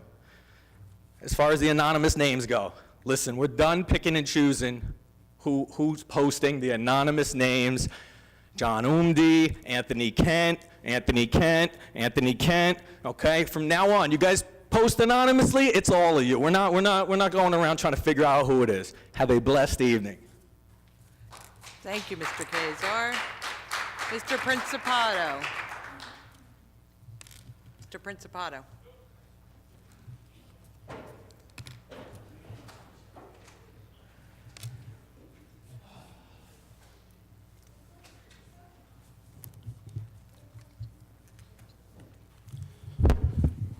Boy, this is probably one of the toughest council meetings as far as following people that I've ever been to before, and I want to say that I'm not going to try to one-up any of those people because they did a fantastic job.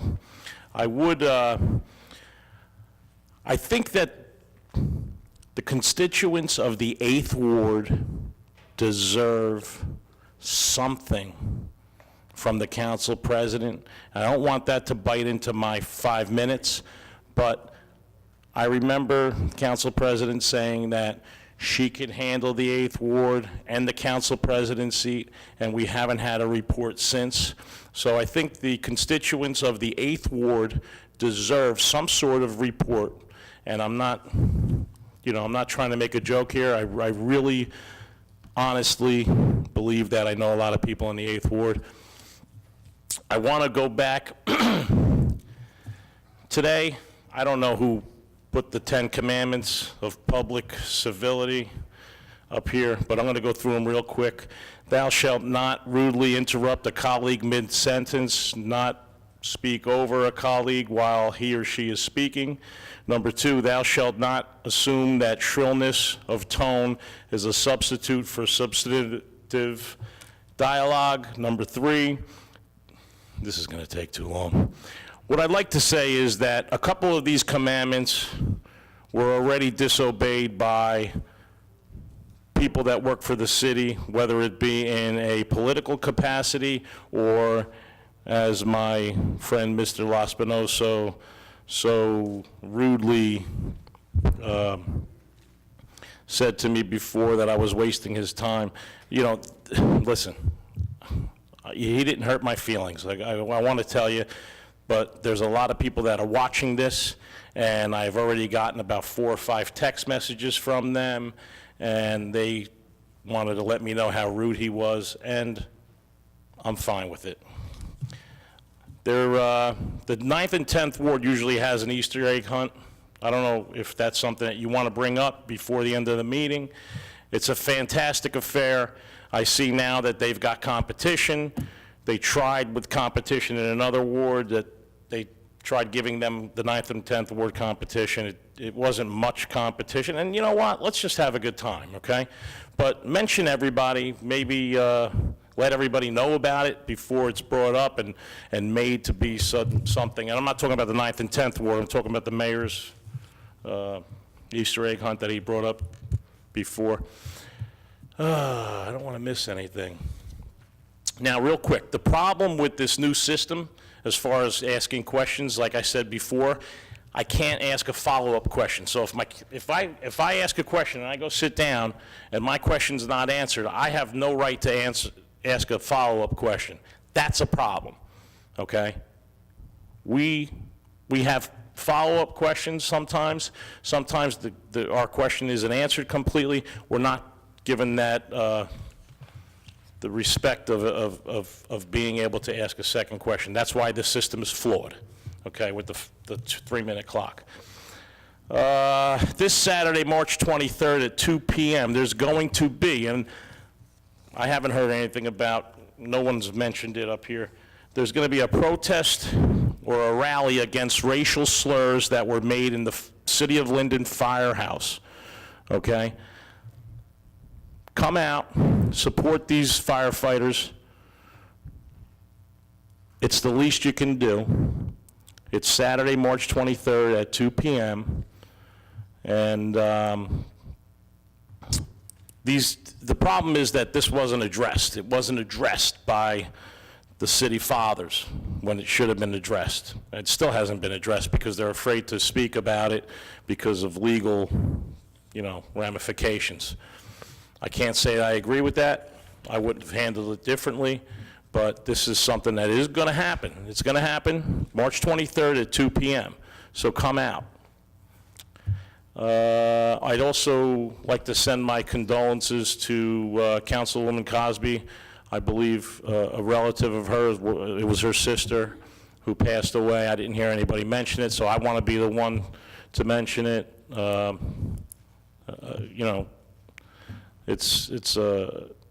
I can't, there's no words for it, but thank you. Thank you, Mr. Principato. Hans? Yes.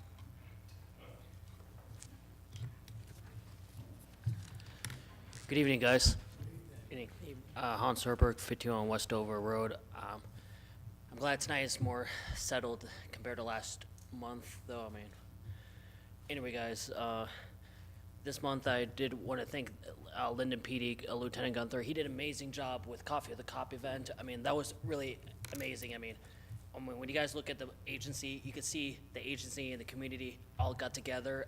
They talk about what's going on in your community. I think it's good, though. I think I like to see everyone do something similar. What if we do all city leaders, do coffee or have a little picnic with the residents, like all town get together. I think something like this could be positive, though, but I am very concerned about, the fighting back and forth, though. Where I come from, anybody enter my home, you gotta respect each other. Even if somebody doesn't like each other, it's just, it's just ignore it. Use positive reinforcements. There's bigger problems in the world. It's not really worth it. It's not fair for everyone. I'm just speaking on myself, though, and I never had problems with any of you guys. If anybody respects me, I respect each other back. If no one likes each other, work stuff out. Do what's best for the residents, though. I'm very grateful. I got an awesome councilwoman. Even you guys. You guys set up a meeting for the wards as well as John. It's good, though. We like to hear feedback, what's going on in our communities. I think that is what really matters. But if everyone's mad at each other, come on.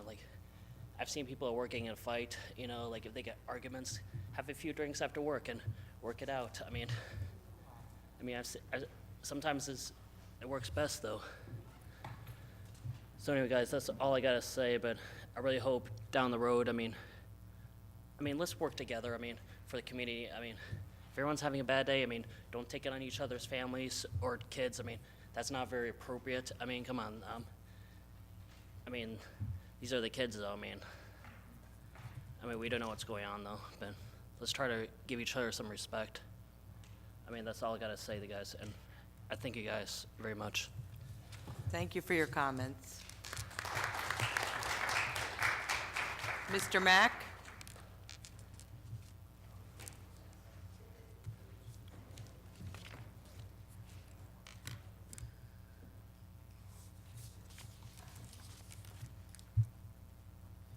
In the name of God, the beneficent, the most merciful, Master of this day of judgment, thee do we serve and thee do we seek for help. Oh, my Lord, help me and hide me behind your holy words. Mr. Mayor, Mr. President of City Council, members of council, I wasn't here last month, but I was here a month before that, and one of my texts was respect. So it's happy for me to tell you tonight that when God show up, he shows out. There's been some showing out in here tonight, but the bottom line is I had to take the time to go to Tom's River Ocean Grove, Neptune, Spring Lake, and the Graveyard, to ask the ones that set the tone for the city of Linden, has did a fantastic job for the city of Linden, setting us on the straight path, the path from whom there have restored fables. Fables was set by generation before us. Here we stand tonight in direct violation, which brings my attention to the fact Linden is 100%. I warned Linden, and I have warned the state of New Jersey that Linden has 100, but here we are now standing at 85, 10. Watch the language. 85%, 10%, and 5%. Somebody want to know what I'm talking about? Please, you don't go ask nobody else. Come ask me. 85% of the people is the people's. 10% of the people's is some that has been misinformed. I know what I said, Brother Minister. 5% is the poor righteousness people that asking the mayor, president of city council, and members of council, will you please obey the people? Obey the ordering of the people. The people that the one that sent us here. I didn't do it. The people did it. And we have no right in our own conscience to change the ward that you came out of. You came out of the first ward, second ward, third ward, for whatever ward you came from. You cannot change the policy of the people. You can't change the policy of the people. You can't bring your own personal agenda to Linden. We have to tone down the fact that the white man, black man, Spanish man, red man, all of that, Linden was set, the tone has been set in Linden. The tone was set by the peoples. I'm so happy to say I got here in 1964. In every ward in Linden, I have walked and worked in every ward in this town. And I know what's in Linden. And I have warned you and warned you repeatedly to stop. But no, no, no, no. Somebody have agenda that is not of the righteousness nature. And so I was warned when I got here in 1964 that there's good peoples in Linden. I'm talking about every ward in Linden stood up superior. Yes, they did. I come here to tell you tonight, out of the 21 counties in the state of New Jersey, I want to tell you, and somebody can call me, and what do you mean by that? I had the opportunity to live with, out of the 21 counties, the communities, in the state of New Jersey colleges. Watch the language. Watch the language. Watch the language. I heard what the people said to me. And here we stand here in Linden in 2019, you're talking about color. May God bless you and heaven smile on you. Thank you for your comments. Lee Delwade.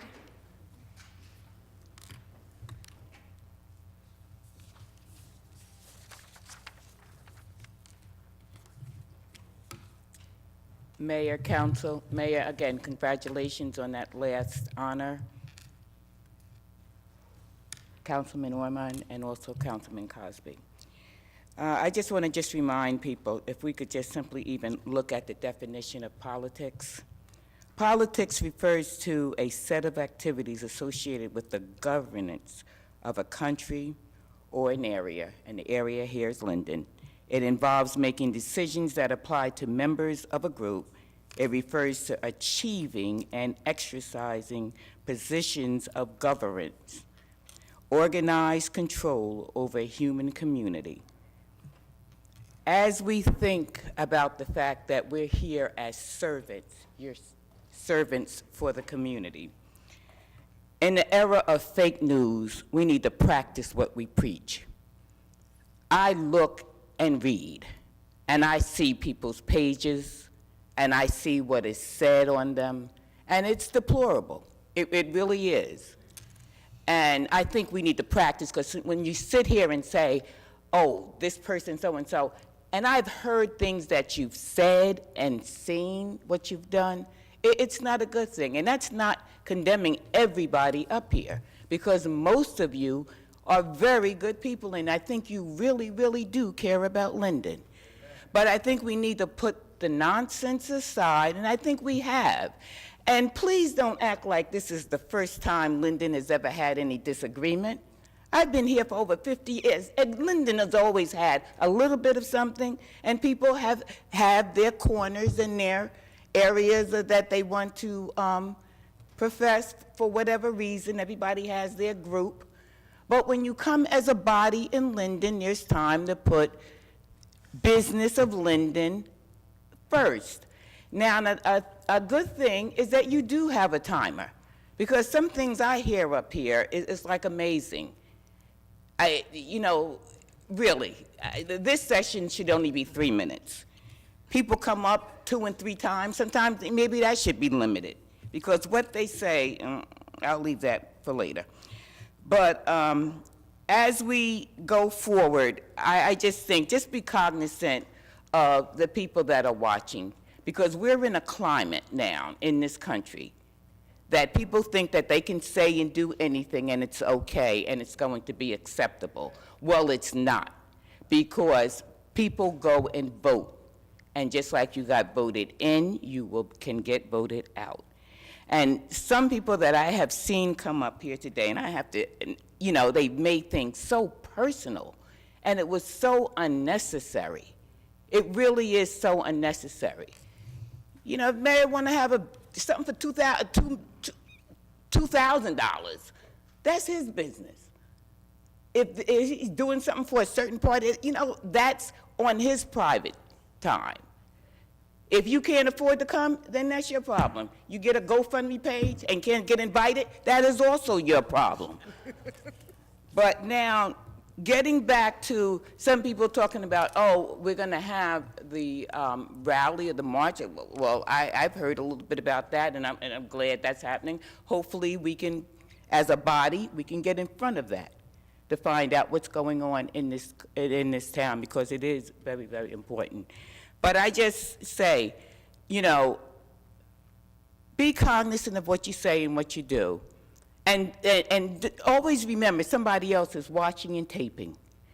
And someone even got up here and said, oh, disparaging words about racial, and then I've even heard that person say it. But I'm not, because I hate when people say that person said. Please, let's stop doing that. That person said this, or that person said. Say who it is. Say who it is. Because if you can't be man or woman enough to come up and say who said it, then don't bring it forth. I wouldn't even allow them to say it. If you can't say the person's name, then don't say it. That's it. Have a good night. It's time to go home. Thank you.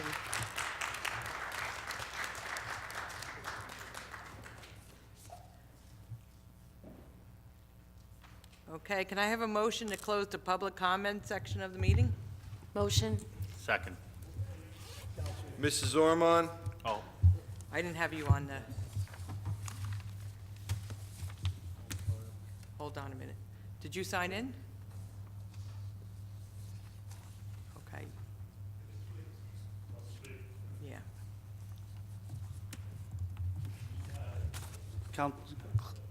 May I? Yes. Clerk, Mr. Clerk, can we stop the roll and allow another person to speak legally? I would like to. No roll was done. I would allow the gentleman to speak. Okay. Mr. Blaine, could you please come up? Thank you, Councilman.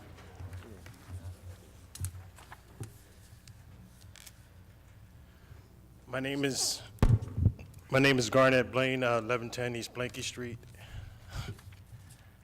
And I've been to a couple of council meetings, and I have to tell you that the last couple of them that I've been to was very disheartening. We all sit here, we all live in the city, and we all want this city to progress. When I look at the council body, I know if I don't know you, I know your family. I know every single one of you come from good stock. I can start naming them. From Mrs. Hickey, I know your family. They're good people. I know you come from good people. Mrs. Ormond, I know your mother, your father. I've seen the work you've done, Mr. Javik. Mr. Roman, I've seen your passion. I've seen your love for the people. I know you have it in your heart. I see the passion of the people that come up here and speak, and I know that you, deep down inside, you want what's best for the city, but sometimes I encourage some of the members that are so vocal and have such compassion, please run for office, because maybe then you'll be in charge to make some of the decisions that you want to put forward. And I think that some of the things that are said, I kind of agree with, but the way we go about conducting business sometimes is just not right. I know the mayor. I know for a fact, if you have an issue or you want to talk to him, his door is open. You can even ring his doorbell. I don't suggest everybody do that, but you can. And I'm speaking for all the council members. Stop the personal attacks. Leave families out of this. I really personally want to thank the DPW department for cleaning up the railroad side of Baltimore Avenue. I called, I talked to you, you made it happen. That's what we're looking for. We're here for city business. We're here for a place for our children to grow, to learn and be productive members of society. If we conduct ourselves this way in here, what example are we showing them? Ask yourself, when you come up here, be an adult. Be an intelligent adult. What image are you setting? What image are we setting for the city? Let's set the tone. God bless you all. Thank you.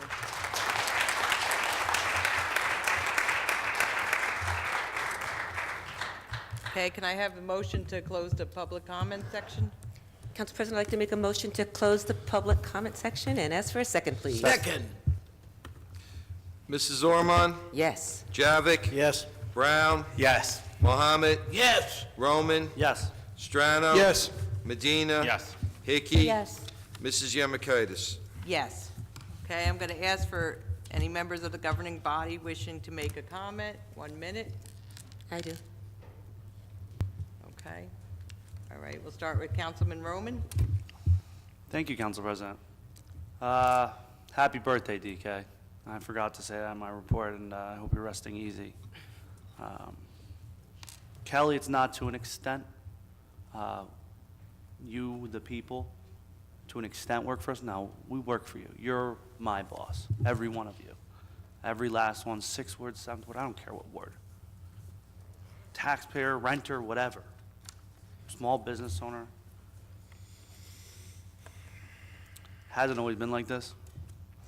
Mr. Blaine just gave an impassioned speech. It reminded me of my March 2017. I was saying this, man, it's almost identical. Begging this council to work together. I hope it can get better, and I still have hope for that. I pray that it does. Unless some people, all of the council, change their behavior collectively, and that would require not to do things behind the scenes of everyone else. I'd really much like to talk to you after. Councilman Medina? Thank you, Council President. I'll make this real brief. My earlier report, I failed to mention that received some issues and concerns on in the evenings and Friday and Saturday night. I went out on Saturday night. I sat there at midnight to 1 o'clock in the morning to observe some of the issues with the Central Park patrons. Reached out to the owners of Central Park. We're having a meeting later this week, if not early next week, to come up with a plan to address the issues for the folks on Princeton Road. And also failed to recognize or make mention, I know social media brings a lot of issues into this dais, and it should not, but unfortunately that's the way things are these days. But I want to recognize the parking agents. I know they're being blasted on social media. You know, they're doing a great job, just like our police department. And when people post pictures of their tickets and whatnot and singling out these ticket agents, you know, they're doing their job. They're doing an amazing job. You know what? We all receive tickets. Matter of fact, I pay for residents' tickets. And anyone here can tell you, and, well, I know, but don't come to my door. And anyone in the municipal court will tell you. So, again, Thank recognize you, those guys. Thank you, Councilman. Council President. Okay, Councilman Brown?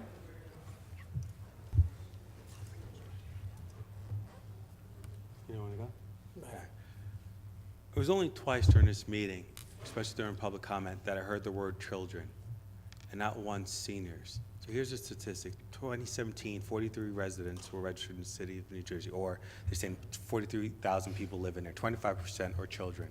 The reason why I mention this is that during this whole meeting, we've been back and forth about behavior and things of this nature, which is valid, but it goes on both ways. We've been dealing with this for years after years. Next meeting, I'm going to go over with Alexis what we call SEED, social, economical, educational, and desirable quality of life, things that we've done in the city. While the tone of this meeting has been negative and is constantly just bashing back and forth, I keep saying actions speak louder than words. So everyone has a smartphone here, and I asked them, go to the City of Linden website and go to the gallery section and look at the events and things that were done with people who aren't even inside this room. To me, that's why I'm here every month, is that when we're doing a Black History Month, a Women's Month, you see the banners out there. When we're doing a brunch, or we reach out to the art school, and we're working with Councilman Medina on bringing the corporate art school here, or Women in Comics here for our women. And we're talking about doing a lot of different things. Not once are we focusing on that. Every month we're focusing on this back and forth. Yet, like I said, some people are actually working to move the city forward, and we can move the city forward a lot more easier if everyone got their hands dirty and worked. Councilwoman Ormond? Yes, just real quickly, I just wanted to make mention on April 26th, school number 1 will be having a tricky tray, doors open at 6 p.m. Please come out and support our children. All the funds and proceeds will go towards their class trips. It is all about the children. Also, as Councilman Javik had mentioned, we will be having our public safety meeting. This is the third one that I've hosted since I've been on council. I do one a year. March 28th, 6:30 to 8 o'clock p.m. at the Linden Library, 331 East Henry Street. Please come and discuss your topics of public safety, and I'm going to also ask that our Board of Education come, since there's a concern about this children walking. It is the Board of Education's issue when schools are released and the children. It's not the city. But we do care. So Ms. Brown, I'm going to see if, Ms. Johnson Brown, I'm going to see if you and your colleagues will come out and help us address the misinformation about the traveling of the kids back and forth, and then collectively what we can do to ensure that all the kids are safe. Thank you. I just would also like to thank the police officers who were up here this evening. We appreciate all your service. I hope that everybody will walk away from this meeting and think about all this. Mr. Principato, I provided the 10 Commandments last night at the council meeting. A priest friend of mine gave it to me because they saw the meeting, and they said, you guys need this. You know, it's both ways between the public and the council, and everybody needs to walk away, take a deep breath, and consider all this. So I thank you. Mr. Antonelli, I'll give you a minute to speak. Okay. Sure. Thank you, Council President. See, it goes both ways. He gets a minute also. For permission, I'll be quick. I know there was some comments tonight with regard to the changes in the rules, and again, it was all done in an effort to try and move these meetings along in a more orderly fashion. But there were some comments with regard to resolutions and the time limits placed on it. I could tell you Linden is one of a few towns in Union County that actually allows members of the public to comment on resolutions before they're actually voted on. There are a lot of other towns that actually do not allow members of the public to comment on resolution, and instead your only time to comment will be long after in public comment in the 5 minutes when the resolution passed. So I want to commend this body actually for giving the citizens an opportunity to comment on resolutions before they're voted on. Thank you, Mr. Antonelli. Okay.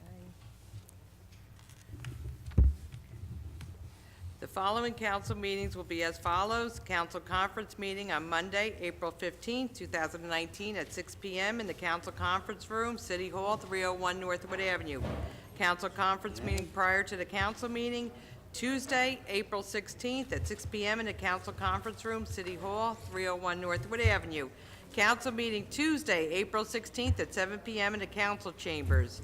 Can I ask for a motion to adjourn? Have a motion, make a motion to Second. adjourn? Second. All, aye. Mrs. Ormond? Yes. Javik? Yes. Brown? Mohammed? Yes! Roman? Aye. Strano? Yes. Medina? Yes. Hickey? Yes. Mrs. Yemakaitis? Yes.